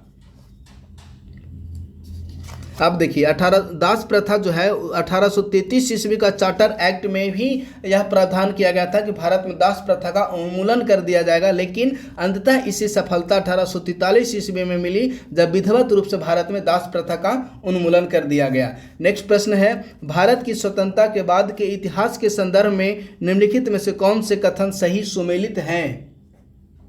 पहला कह रहा है ऑपरेशन पोलो, सियाचिन ग्लेशियर में भारतीय सैन्य अभियान। तो देखिए पहला नंबर जो विकल्प है वह गलत है, क्योंकि मुख्य रूप से जो ऑपरेशन पोलो है वह सियाचिन नहीं बल्कि हैदराबाद का भारत क्षेत्र में विलय करने के लिए प्रारंभ किया गया था। तो पहला नंबर गलत हो गया। दूसरा कह रहा है ऑपरेशन विजय, हैदराबाद का भारतीय संघ में एकीकरण। दूसरा नंबर भी विकल्प गलत हो गया, क्योंकि ऑपरेशन विजय को 1961 ईस्वी में गोवा को मुक्त कराने के लिए लॉन्च किया गया था। ऑपरेशन विजय गोवा की मुक्ति के लिए लॉन्च किया गया था। तीसरा नंबर कह रहा है ऑपरेशन मेघदूत, पुर्तगाली शासन से गोवा को मुक्ति। देखिए तीसरा नंबर भी विकल्प गलत है, क्योंकि जो ऑपरेशन मेघदूत है इसे सियाचिन के लिए लॉन्च किया गया था। तो तीसरा नंबर भी विकल्प गलत हो गया। चौथा कह रहा है ऑपरेशन कैक्टस, बिल्कुल सही है। मालदीव में के लिए भारतीय सैन्य हस्तक्षेप ऑपरेशन कैक्टस के तहत की गई थी, अर्थात ऑप्शन नंबर डी इस प्रश्न का सही आंसर है। नेक्स्ट 101 नंबर प्रश्न है भारत में औपनिवेशिक सरकार की अकाल नीतियों के संदर्भ में निम्नलिखित में से कौन सा कथन सही है। पहला कह रहा है 1883 की अकाल संहिता लायल आयोग की सिफारिश पर आधारित थी। देखिए पहला नंबर जो विकल्प है वह गलत हो गया, क्योंकि इस समय मुख्य रूप से रिचर्ड अस्ट्रेची के आधार पर लायल आयोग नहीं बल्कि रिचर्ड अस्ट्रेची के समय में अकाल संहिता की स्थापना की गई थी। नेक्स्ट है प्रथम अकाल आयोग का गठन लॉर्ड लिटन के काल में किया गया था। दूसरा नंबर बिल्कुल सही है। तीसरा कह रहा है कि लॉर्ड कर्जन ने एंथोनी मैकडोनल्ड के अधीन अकाल आयोग की नियुक्ति की। जो तीसरा नंबर विकल्प है वह भी सही है, तो इस प्रश्न का आंसर हो जाएगा ऑप्शन नंबर सी। नेक्स्ट प्रश्न है प्रथम जैन परिषद के संदर्भ में निम्नलिखित कथनों पर विचार करें। पहला कह रहा है तीसरी शताब्दी ईस्वी में पाटलिपुत्र में आयोजित किया गया। देखिए तीसरी शताब्दी ईस्वी नहीं बल्कि तीसरी शताब्दी ईसा पूर्व में प्रथम जैन संगीति हुई थी, तो पहला नंबर विकल्प गलत हो गया। दूसरा कह रहा है कि इसका संयोजन भद्रबाहु ने किया। दूसरा नंबर भी विकल्प गलत है, क्योंकि इसका जो संयोजन है वह भद्रबाहु नहीं बल्कि मुख्य रूप से स्थूल भद्र द्वारा इसका संयोजन किया गया था, तो दूसरा नंबर भी विकल्प गलत हो गया। तीसरा कह रहा है कि जैन सिद्धांत को 12 अंगों में विभाजित किया गया था। तीसरा नंबर बिल्कुल सही है। तो प्रश्न कह रहा है कि उपरोक्त में से कौन सा कथन गलत है, तो इस प्रश्न का आंसर हो जाएगा ऑप्शन नंबर ए अर्थात 1 और 2। नेक्स्ट प्रश्न है निम्नलिखित पर विचार करें। पहला कह रहा है कि बिहार विश्वविद्यालय की स्थापना। अब देखिए यदि बिहार विश्वविद्यालय की स्थापना की बात करते हैं तो 1952 ईस्वी में बिहार विश्वविद्यालय अधिनियम को पारित किया गया। नेक्स्ट है बिहार प्रांतीय किसान सभा का गठन। तो बिहार प्रांतीय किसान सभा का गठन 1929 ईस्वी में सोनपुर मेला में किया गया था। नेक्स्ट है बिहारी छात्र सम्मेलन। अब देखिए यदि बिहारी छात्र सम्मेलन की बात करते हैं तो बिहारी छात्र सम्मेलन राजेंद्र प्रसाद द्वारा 1906 ईस्वी में प्रथम बिहारी छात्र सम्मेलन का बैठक हुआ था। और नेक्स्ट है भारतीय राष्ट्रीय कांग्रेस का बांकीपुर अधिवेशन। यदि भारतीय राष्ट्रीय कांग्रेस की बांकीपुर अधिवेशन की बात करते हैं तो 1912 ईस्वी में भारतीय राष्ट्रीय कांग्रेस के बांकीपुर अधिवेशन हुआ था, जिसकी अध्यक्षता किए थे RN माधोलकर। अब प्रश्न देखते हैं। प्रश्न कह रहा है कि उपरोक्त घटनाक्रम का सही कालानुक्रमिक क्रम निम्न में से कौन सा है, यानी कि इसके स्थापना या गठन या संगठन यानी कि वर्ष के आधार पर हम इस आंसर को सिलेक्ट करें, तो इस प्रश्न का आंसर हो जाएगा ऑप्शन नंबर सी। नेक्स्ट प्रश्न है निम्नलिखित में से किस नेता ने असहयोग आंदोलन के प्रभाव में परीक्षा से 20 दिन पहले अपना कॉलेज छोड़ दिया। देखिए इसे पूर्व में BPSC द्वारा पूर्व में इसे पूछा जा चुका है, तो यह जो प्रश्न है कि परीक्षा से 20 दिन पहले अपना कॉलेज छोड़ दिया, तो इस प्रश्न का आंसर हो जाएगा ऑप्शन बी अर्थात जयप्रकाश नारायण। नेक्स्ट 105 नंबर प्रश्न है 1857 के विद्रोह के संदर्भ में निम्नलिखित में से किस नेता ने स्वयं को बिहार के राजगीर परगने का राजा घोषित कर दिया। यदि बिहार में राजगीर परगने के राजा की बात करें तो उनका नाम था हैदर अली खान, तो इस प्रश्न का आंसर हो जाएगा ऑप्शन नंबर ए। नेक्स्ट प्रश्न है बिहार के पुरातात्विक स्थल चिरांद के लिए निम्न में से कौन सा कथन सही है। पहला कह रहा है कि यह नवपाषाणिक काल से प्रारंभिक ऐतिहासिक काल तक समाज के क्षेत्रीय विकास का वर्णन करता है, बिल्कुल सही। दूसरा कह रहा है कि नवपाषाण काल में चिरांद के लोग अनाज और फलियां उगाते थे, यह भी सही है, तो इस प्रश्न का आंसर हो जाएगा ऑप्शन नंबर सी। नेक्स्ट प्रश्न है चंपारण सत्याग्रह के दौरान गांधी जी एक क्षेत्रीय नेता के घर पर रुके और जिस चौकी पर वो सोए थे वह आज भी राष्ट्रपिता को श्रद्धांजलि के रूप में संरक्षित है। इस संदर्भ में चंपारण संघर्ष के दौरान गांधी जी किसके घर पर रुके थे, तो इस प्रश्न का जो आंसर हो जाएगा वह होगा ऑप्शन नंबर सी अर्थात राजेंद्र प्रसाद के घर पर। नेक्स्ट 108 नंबर प्रश्न है बिहार में अंग्रेजों द्वारा स्मारक के तौर पर बनाई गई एक ऊंची इमारत है। यह बिहार में यूरोपियों के सबसे पुराने कब्रिस्तान में से एक है। इसे बात 1763 की है जब नवाब मीर कासिम के आदेश पर कई ब्रिटिश अधिकारियों की हत्या कर दी गई। यह घटना अंग्रेजों के खिलाफ प्रतिरोध के शुरुआती रूप में थी। तो बताइए कि उपरोक्त जो स्मारक है वह निम्न में से किस जिले में स्थित है। तो जो देखिए ये जो उपरोक्त स्मारक है पटना जिला में ही स्थित है, तो इस प्रश्न का आंसर हो जाएगा ऑप्शन नंबर बी और यह पटना के बांकीपुर में स्थित है। नेक्स्ट प्रश्न है ऐसा कहा जाता है कि किस गुप्त शासक ने आर्यावर्त के 9 राजाओं और दक्षिणावर्त के 12 राजाओं को हराया था। तो यह जो स्टेटमेंट है मुख्य रूप से समुद्रगुप्त के लिए दिए जाते हैं, तो ऑप्शन नंबर सी इस प्रश्न का सही आंसर है। नेक्स्ट प्रश्न कह रहा है कि गांधी मैदान पटना के इतिहास के संदर्भ में निम्नलिखित में से कौन सा एक कथन सही है। पहला यह प्रारंभ में एक घुड़दौड़ ट्रैक था, बिल्कुल सही। दूसरा यह केवल पटना की ब्रिटिश आबादी के लिए ही सुलभ था, देखिए दूसरा नंबर भी विकल्प सही है। तीसरा कह रहा है कि यह चंपारण सत्याग्रह के केंद्र में एक के रूप में कार्य करता था, बिल्कुल सही है, तो इस प्रश्न का आंसर हो जाएगा ऑप्शन नंबर डी। नेक्स्ट प्रश्न है, भारतीय स्वतंत्रता संग्राम के संदर्भ में निम्नलिखित में से किस व्यक्तित्व ने बिहार के सदाकत आश्रम से साप्ताहिक पत्रिका मदरलैंड का प्रकाशन किया? यदि मदरलैंड की बात करें तो मौलाना मजहरुल हक द्वारा मदरलैंड को प्रकाशित किया गया था। तो इस प्रश्न का आंसर हो जाएगा option number A. Next 112 number प्रश्न है, 19वीं शताब्दी के अंत में संथाल क्षेत्र में उभरे सफाहोर आंदोलन के लिए निम्न में से कौन सा एक कथन सही है? पहला कह रहा है कि यह एक एकेश्वरवादी आंतरिक सुधार आंदोलन था, बिल्कुल सही। दूसरा, रामो नाम का जप सफाहोर समुदाय का अभिन्न अंग था, यह भी सही है। तीसरा, सफाहोर आदिवासियों ने महात्मा गांधी की धर्मनिरपेक्ष प्रकृति का विरोध किया। देखिए, धर्मनिरपेक्ष प्रकृति का विरोध नहीं बल्कि धर्मनिरपेक्ष प्रकृति का समर्थन किए थे। तो तीसरा नंबर जो विकल्प है वह गलत हो गया। तो इस प्रश्न का जो आंसर हो जाएगा वह होगा ऑप्शन नंबर ए। नेक्स्ट है, कर्पूरी ठाकुर, स्वामी पुरुषोत्तमानंद, उमाकांत चौधरी और रामेश्वर सिंह कहाँ से भारत छोड़ो आंदोलन के प्रमुख नेता थे? देखिए, यदि इन चारों की बात करते हैं तो ये जो चारों थे वो दरभंगा क्षेत्र से बिलोंग करते थे। तो इस प्रश्न का आंसर हो जाएगा option number B.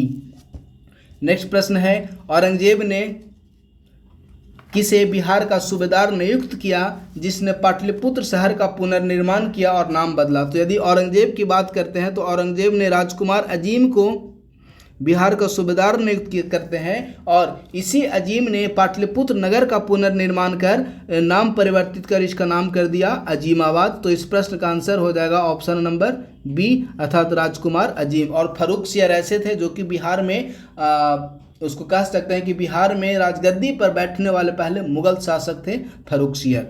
Next 115 number प्रश्न है, महावीर से पहले 23 तीर्थंकर हुए।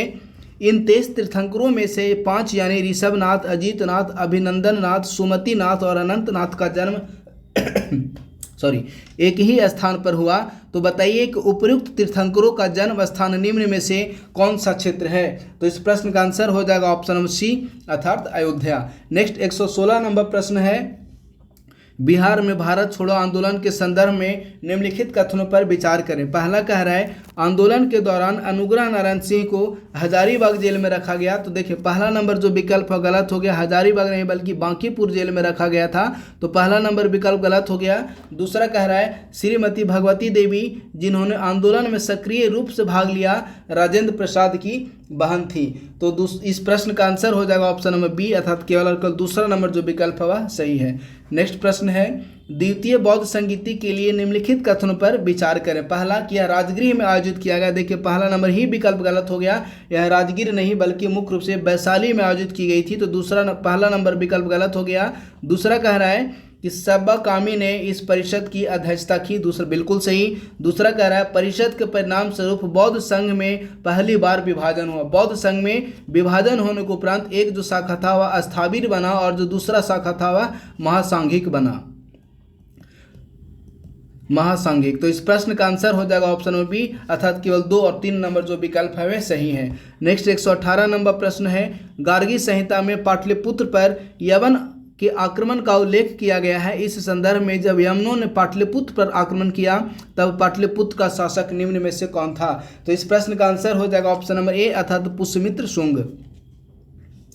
नेक्स्ट प्रश्न है, जब बुद्ध ने 29 वर्ष की आयु में घर छोड़ा तो उन्होंने दक्षिण की ओर पड़ोसी राज्य मगध की यात्रा की। उन्हें राजधानी राजगीर की सड़कों पर भीख मांगते हुए किसके द्वारा देखा गया था? तो इस प्रश्न का आंसर हो जाएगा ऑप्शन नंबर बी अर्थात बिंबिसार द्वारा। नेक्स्ट 120 नंबर प्रश्न है, पाटलिपुत्र को पुनः राजधानी का दर्जा दिलाने का श्रेय निम्न में से किस शासक को दिया जाता है? तो इस प्रश्न का आंसर हो जाएगा ऑप्शन नंबर सी अर्थात कालाशोक।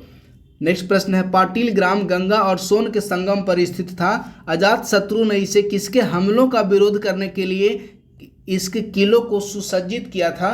तो यह बहुत आसान प्रश्न है। इस प्रश्न का आंसर हो जाएगा ऑप्शन नंबर सी अर्थात वैशाली के बज्जी संघ के आक्रमण से रक्षा करने के लिए एक सैन्य बेस का निर्माण गंगा और सोन नदियों के संगम पर किया गया था। नेक्स्ट 122 नंबर प्रश्न है, अप्रैल 1939 में गया में आयोजित अखिल भारतीय किसान सभा सम्मेलन की अध्यक्षता निम्न में से किसने की? तो देखिए, 1939 ईस्वी की जो अखिल भारतीय किसान सभा है इसकी अध्यक्षता है आचार्य नरेंद्र देव द्वारा किया गया था। तो इस प्रश्न का आंसर हो जाएगा ऑप्शन नंबर सी।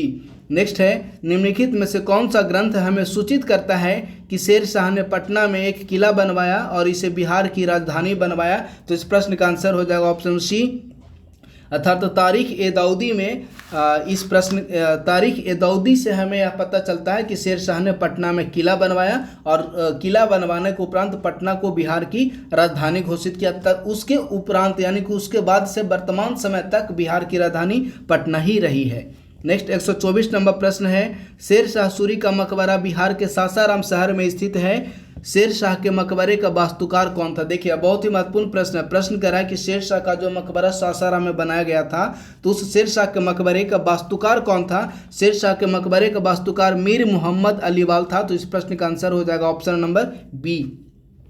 नेक्स्ट प्रश्न है, 1937 के श्री कृष्ण सिंह मंत्रिमंडल ने किसकी अध्यक्षता में श्रम जांच समिति का गठन किया? तो देखिए इस प्रश्न का आंसर हो जाएगा ऑप्शन नंबर सी, अर्थात डॉक्टर राजेंद्र प्रसाद। 126 नंबर प्रश्न है, 1760 ईस्वी में बिहार के निम्नलिखित में से किस शहर को अली गौहर ने घेर लिया? तो देखिए 1760 ईस्वी में अली गौहर द्वारा बिहार के पटना शहर को आक्रमण करने के लिए घेर लिया गया था। तो इस प्रश्न का आंसर हो जाएगा option number B. Next 127 number प्रश्न है, चंपारण सत्याग्रह की सफलता के उपरांत महात्मा गांधी ने नवंबर 1917 में चंपारण में एक स्कूल की स्थापना की। यह स्कूल निम्नलिखित में से किस स्थान पर स्थापित किया गया था? तो यह जो स्कूल था वह मुख्य रूप से चंपारण के बरहरवा लखनसेन में स्थापित की गई थी। तो इस प्रश्न का आंसर हो जाएगा ऑप्शन नंबर बी। नेक्स्ट प्रश्न है, 13 अगस्त 1942 को पटना में एक बैठक आयोजित की गई जिसमें बिहार में संचार व्यवस्था एवं परिवहन व्यवस्था को नष्ट करने, सरकारी भवनों पर कब्जा करने और सरकारी दस्तावेजों को जलाने का प्रस्ताव स्वीकृत किया गया। उपर्युक्त बैठक की अध्यक्षता किसके द्वारा की गई? तो जो यह बैठक की अध्यक्षता जगत नारायण लाल द्वारा की गई थी, अर्थात ऑप्शन नंबर बी। नेक्स्ट प्रश्न है, बक्सर के युद्ध के बाद इलाहाबाद की संधि पर हस्ताक्षर किए गए। इलाहाबाद की संधि के उपरांत रॉबर्ट क्लाइव ने बिहार के उप दीवान के रूप में किसे नियुक्त किया? तो देखिए इलाहाबाद की संधि के उपरांत, उस इलाहाबाद की संधि जो 1765 ईस्वी में हुई थी, तो इस संधि के उपरांत बिहार में उप दीवान के रूप में रॉबर्ट क्लाइव ने सिताब राय को नियुक्त किया, अर्थात ऑप्शन नंबर ए इस प्रश्न का सही आंसर हो जाएगा। नेक्स्ट प्रश्न है, स्वतंत्रता पूर्व चरण के दौरान निम्नलिखित में से कौन सा समाचार पत्र बिहार से प्रकाशित नहीं हुआ था? ध्यान दीजिएगा, प्रश्न कर रहा है कि बिहार से प्रकाशित नहीं हुआ था, तो ऑप्शन नंबर डी अर्थात न्यू इंडिया का प्रकाशन बिहार से नहीं किया गया था। नेक्स्ट प्रश्न है, भारत छोड़ो आंदोलन में बिहार की भूमिका के संदर्भ में निम्नलिखित कथनों पर विचार करें और बताएं कि उपरोक्त में से कौन सा कथन सही है। पहला कह रहा है कि बिहार में ग्राम पंचायतों के गठन पर जोर दिया गया, बिल्कुल सही। दूसरा, बिहार में कुछ जगहों पर समानांतर सरकारें भी बनी थी, बिल्कुल सही है। जैसे भागलपुर में बिहार में समानांतर सरकारें बनी थी। नेक्स्ट है, सरकारी दमन के जवाब में बिहार में गुप्त समितियों की स्थापना की गई, यह भी सही है। तो इस प्रश्न का आंसर है ऑप्शन नंबर डी। नेक्स्ट प्रश्न है, ध्रुव दल जो भारत छोड़ो आंदोलन के दौरान बिहार में सक्रिय था और जिसका नेतृत्व जयप्रकाश नारायण ने किया था, वह किस स्थान से संबंधित है? तो ध्रुव दल मुख्य रूप से कटिहार में प्रख्यात यानी कि विख्यात था। तो ऑप्शन नंबर बी इस प्रश्न का सही आंसर हो जाएगा। नेक्स्ट प्रश्न है, निम्नलिखित में से कौन आज़ाद दस्ते के नेपाल प्रशिक्षण शिविर का मुख्य प्रशिक्षक था? देखिए यदि आज़ाद दस्ते की बात करते हैं, मुख्य रूप से भारत छोड़ो आंदोलन से संबंधित है। आज़ाद दस्ता क्विट इंडिया मूवमेंट से संबंधित है, भारत छोड़ो आंदोलन। तो प्रश्न कर रहा है कि कौन आज़ाद दस्ता का नेपाल प्रशिक्षण शिविर का मुख्य प्रशिक्षक था? यदि मुख्य प्रशिक्षक की बात करें तो Nityanand Singh, option number C. Next प्रश्न है, 13वीं शताब्दी के सूफी फकीर सरफुद्दीन याह्या मनेरी की मृत्यु कहाँ हुई? तो देखिए सरफुद्दीन याह्या मनेरी की मृत्यु बिहार शरीफ में हुई है, अर्थात तो option number B.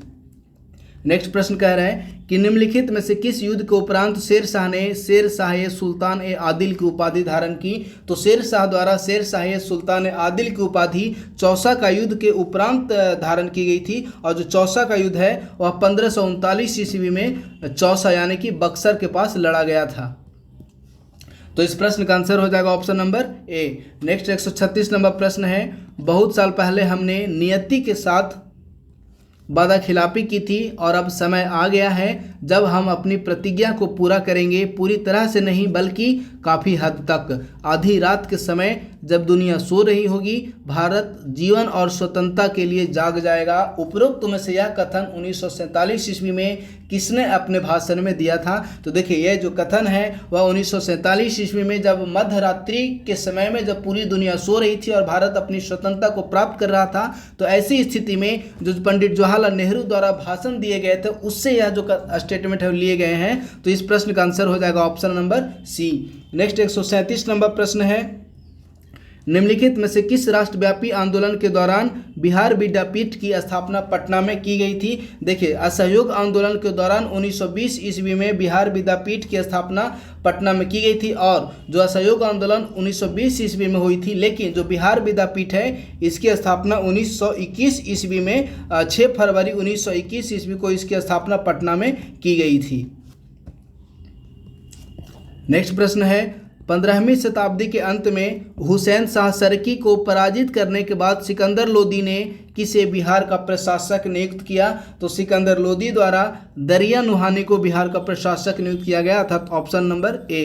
Next 139 number प्रश्न है, निम्नलिखित कथनों पर विचार करें और बताएं कि उपरोक्त में से कौन सा कथन है वे सही है। पहला कह रहा है कि व्यापार के लिए बिहार आने वाले यूरोपीय लोगों में सबसे पहले फ्रांसीसी थे। देखिए, सबसे पहले फ्रांसीसी नहीं बल्कि सबसे पहले पुर्तगाली आए थे। जो पहला नंबर जो विकल्प है वह गलत हो गया। दूसरा कह रहा है कि ब्रिटिश ईस्ट इंडिया कंपनी ने 1620 में बिहार में अपना पहला कारखाना स्थापित किया। बिल्कुल सही है, 1620 में पहला कारखाना स्थापित किया गया था। हालांकि 1621 ईस्वी में यह जो कारखाना था बंद हो गया था, लेकिन दूसरा नंबर विकल्प तो सही है। तो प्रश्न कह रहा है कि कौन सा कथन सही है? तो इस प्रश्न का आंसर हो जाएगा ऑप्शन नंबर बी, अर्थात 1620 ईस्वी में बिहार में अपना पहला कारखाना ब्रिटिश ईस्ट इंडिया कंपनी द्वारा स्थापित किया गया था। अब देखिए, थोड़ा सा हम लोग कुछ अन्य महत्वपूर्ण फैक्ट्स की बात करते हैं। तो जो 1620 ईस्वी में पहली फैक्ट्री स्थापित की गई थी और पटना के आलमगंज में पहली ब्रिटिश फैक्ट्री की स्थापना 1620 ईस्वी में पटना के आलमगंज में की गई थी। और जो पुर्तगाली थे वो बिहार में सबसे पहले पुर्तगाली 1580 ईस्वी में बिहार में सबसे पहले पुर्तगाली आए थे। तो इसी कारण पहला नंबर जो विकल्प है वो गलत हो गया। नेक्स्ट है, यदि हम लोग डच फैक्ट्री की बात करते हैं तो 1632 ईस्वी में बिहार में पहली डच फैक्ट्री की स्थापना हुई। जो पटना कलेक्ट्रेट का ऑफिस है वह प्राचीन समय में डच ऑफिस था। और यदि डेंस फैक्ट्री की बात करें तो 1774 ईस्वी में बिहार में डेंस फैक्ट्री की स्थापना की गई थी। अब हम लोग नेक्स्ट प्रश्न की तरफ मूव करते हैं। तो 140 नंबर प्रश्न कह रहा है कि भारतीय इतिहास के पुरातात्विक स्रोतों के संदर्भ में रामपुरवा राजधानी कहाँ स्थित थी? तो रामपुरवा की जो राजधानी है वह पश्चिम चंपारण में अवस्थित थी, यानी कि रामपुरवा है पश्चिम चंपारण में अवस्थित है। तो इस प्रश्न का आंसर हो जाएगा ऑप्शन नंबर ए। और रामपुरवा की खोज की बात करें तो 1876 ईस्वी में रामपुरवा की खोज की गई थी कार्लाइल द्वारा। नेक्स्ट 141 नंबर प्रश्न है, निम्नलिखित में से कौन 19वीं शताब्दी की शुरुआत में पलामू क्षेत्र में उभरे चेरो विद्रोह से जुड़ा हुआ था? तो यदि चेरो विद्रोह की बात करें तो इसके नेता थे भूषण सिंह। तो इस प्रश्न का आंसर हो जाएगा option number A. Next 142 number प्रश्न है, साल्ट पीटर या पोटेशियम नाइट्रेट 18वीं और 19वीं शताब्दी में विश्व राजनीति में एक निर्णायक कारक था। इस संदर्भ में सोरा की उपयोगिता क्या थी? यदि सोरा की उपयोगिता की बात करते हैं तो सोरा, देखिए पहला नंबर विकल्प है कि इसका उपयोग बारूद बनाने में किया जाता था, बिल्कुल सही। दूसरा, इसका उपयोग सलामी फायरिंग में कूटनीतिक शिष्टाचार में भी किया जाता था, यह भी सही है। तीसरा, नौ परिवाहक और नाविक इसका उपयोग ब्लास्ट के रूप में करते थे, यह भी सही है। तो इस प्रश्न का आंसर हो जाएगा ऑप्शन नंबर डी, अर्थात 1, 2 और 3 तीनों नंबर जो विकल्प है वे सही है। नेक्स्ट प्रश्न है, बिहार में राष्ट्रीय आंदोलन के संदर्भ में निम्नलिखित में से किस व्यक्तित्व को 1932 में सुल्तानगंज कांग्रेस कमेटी का अध्यक्ष और 1936 में भागलपुर जिला कांग्रेस कमेटी का महासचिव बनाया गया और एक पंथ आधारित क्रांतिकारी संगठन का आयोजन किया गया? तो इस प्रश्न का आंसर हो जाएगा ऑप्शन नंबर बी, अर्थात सियाराम सिंह को नियुक्त किया गया था। नेक्स्ट 144 नंबर प्रश्न है, बिहार में यूरोपियन लोगों के आगमन के संदर्भ में निम्नलिखित कथनों पर विचार करें और बताएं कि उपरोक्त में से कौन सा जो कथन है वे गलत है। पहला नंबर विकल्प कह रहा है 18वीं शताब्दी की शुरुआत में यूरोपीय व्यापारियों का बिहार आगमन हुआ। देखिए पहला नंबर विकल्प गलत है, 18वीं शताब्दी नहीं बल्कि यूरोपीय व्यापारी 1717 ईस्वी में ही यूरोपियों का आगमन हो चुका था। लेकिन यदि पहली यूरोपीय व्यापारी की बात करें तो देखिए पुर्तगाली सबसे पहले 1580 ईस्वी में ही बिहार आ चुके थे, तो इस कारण पहला नंबर जो विकल्प है वह गलत हो गया। दूसरा कह रहा है कि फर्रुख सियर ने 18वीं शताब्दी के अंत में अंग्रेजों को बिहार में व्यापार करने की अनुमति दे दी, तो दूसरा नंबर भी विकल्प गलत है। 18वीं शताब्दी नहीं बल्कि जो फर्रुख सियर है उसने 1717 ईस्वी में अंग्रेजों को व्यापार करने की अनुमति प्रदान की थी, यानी कि यह 18वीं शताब्दी के अंत नहीं बल्कि 18वीं शताब्दी की शुरुआत में ही यह घटना हुई थी, तो दूसरा नंबर भी विकल्प गलत हो गया। तो प्रश्न कह रहा है कि कौन सा कथन गलत है, तो ऑब्वियसली इस प्रश्न का आंसर हो जाएगा ऑप्शन नंबर सी, अर्थात 1 और 2 दोनों। नेक्स्ट प्रश्न है, कांग्रेस के निम्नलिखित में से किस अधिवेशन में राजकुमार शुक्ल ने गांधी जी से मुलाकात की और उनसे चंपारण आकर नील किसानों के मुद्दों को देखने का अनुरोध किया? तो यह जो अनुरोध है वह राजकुमार शुक्ल द्वारा लखनऊ सत्र में किया गया था, यानी कि 1916 ईस्वी में। नेक्स्ट है, प्राचीन काल में बिहार की शिक्षा प्रणाली में मुख्य रूप से 4 विधाएं शामिल थीं, निम्नलिखित में से कौन सी विधा उन 4 विधाओं में शामिल नहीं थे? पहला कह रहा है त्रयी, दूसरा है दंडवती और तीसरा है अनविच्छिक। देखिए त्रयी, दंड नीति और अनविच्छिक, ये जो तीनों थे वो उन 4 विधाओं में शामिल थे, तो इस प्रश्न का आंसर हो जाएगा option number D. Next 147 number प्रश्न है, निम्नलिखित में से कौन सा विषय एवं धारा प्राचीन नालंदा विश्वविद्यालय में नहीं पढ़ाई जाती थी? यदि प्राचीन नालंदा विश्वविद्यालय की बात करते हैं तो गणित, खगोल विज्ञान और युद्ध की कला, तीनों विषय प्राचीन नालंदा विश्वविद्यालय में पढ़ाए जाते थे, तो इस प्रश्न का आंसर हो जाएगा ऑप्शन नंबर डी, अर्थात उपरोक्त में सभी विषय पढ़ाए जाते थे। 148 नंबर प्रश्न है, 1823 में बिहार में एक ही शैक्षणिक संस्थान था जिसका संचालन सरकारी निधि से होता था, उपर्युक्त विद्यालय कहाँ स्थित थे? यदि उपर्युक्त विद्यालय की बात करें तो देखिए यह जो विद्यालय था वह मुख्य रूप से भागलपुर में अवस्थित थे, तो इस प्रश्न का आंसर हो जाएगा ऑप्शन नंबर बी। नेक्स्ट है, पटना में सर्वे ट्रेनिंग स्कूल जो 1900 में बिहार स्कूल ऑफ इंजीनियरिंग और बाद में 2004 में NIT पटना बना, कब स्थापित किया गया था? यदि NIT पटना जो बना वो पूर्व में बिहार स्कूल ऑफ इंजीनियरिंग के रूप में जाना जाता था। इसकी स्थापना 1886 ईस्वी में की गई थी, तो इस प्रश्न का आंसर हो जाएगा ऑप्शन नंबर बी। नेक्स्ट प्रश्न है, निम्नलिखित कथनों पर विचार करें और बताएं कि कौन सा उपर्युक्त सही कालानुक्रमिक को व्यक्त करता है। यदि पटना में राष्ट्रीय विधि विश्वविद्यालय की बात करते हैं तो पटना में राष्ट्रीय विधि विश्वविद्यालय की स्थापना वर्ष 2006 में की गई थी। नेक्स्ट है पटना एम्स, इसकी स्थापना 2012 में की गई थी। नेक्स्ट है मगध विश्वविद्यालय की स्थापना, इसकी स्थापना 1962 में की गई। और नेक्स्ट है पटना में IG इंदिरा गांधी आयुर्विज्ञान संस्थान की स्थापना 1983 में की गई थी। अब इसकी स्थापना के आधार पर यदि आंसर को सिलेक्ट करें तो हमारा आंसर निकल कर आ रहा है ऑप्शन नंबर ए, अर्थात 3 4 1 2। तो इस प्रकार से फ्रेंड्स आज का जो सेशन था वो समाप्त हुआ। बहुत बहुत धन्यवाद।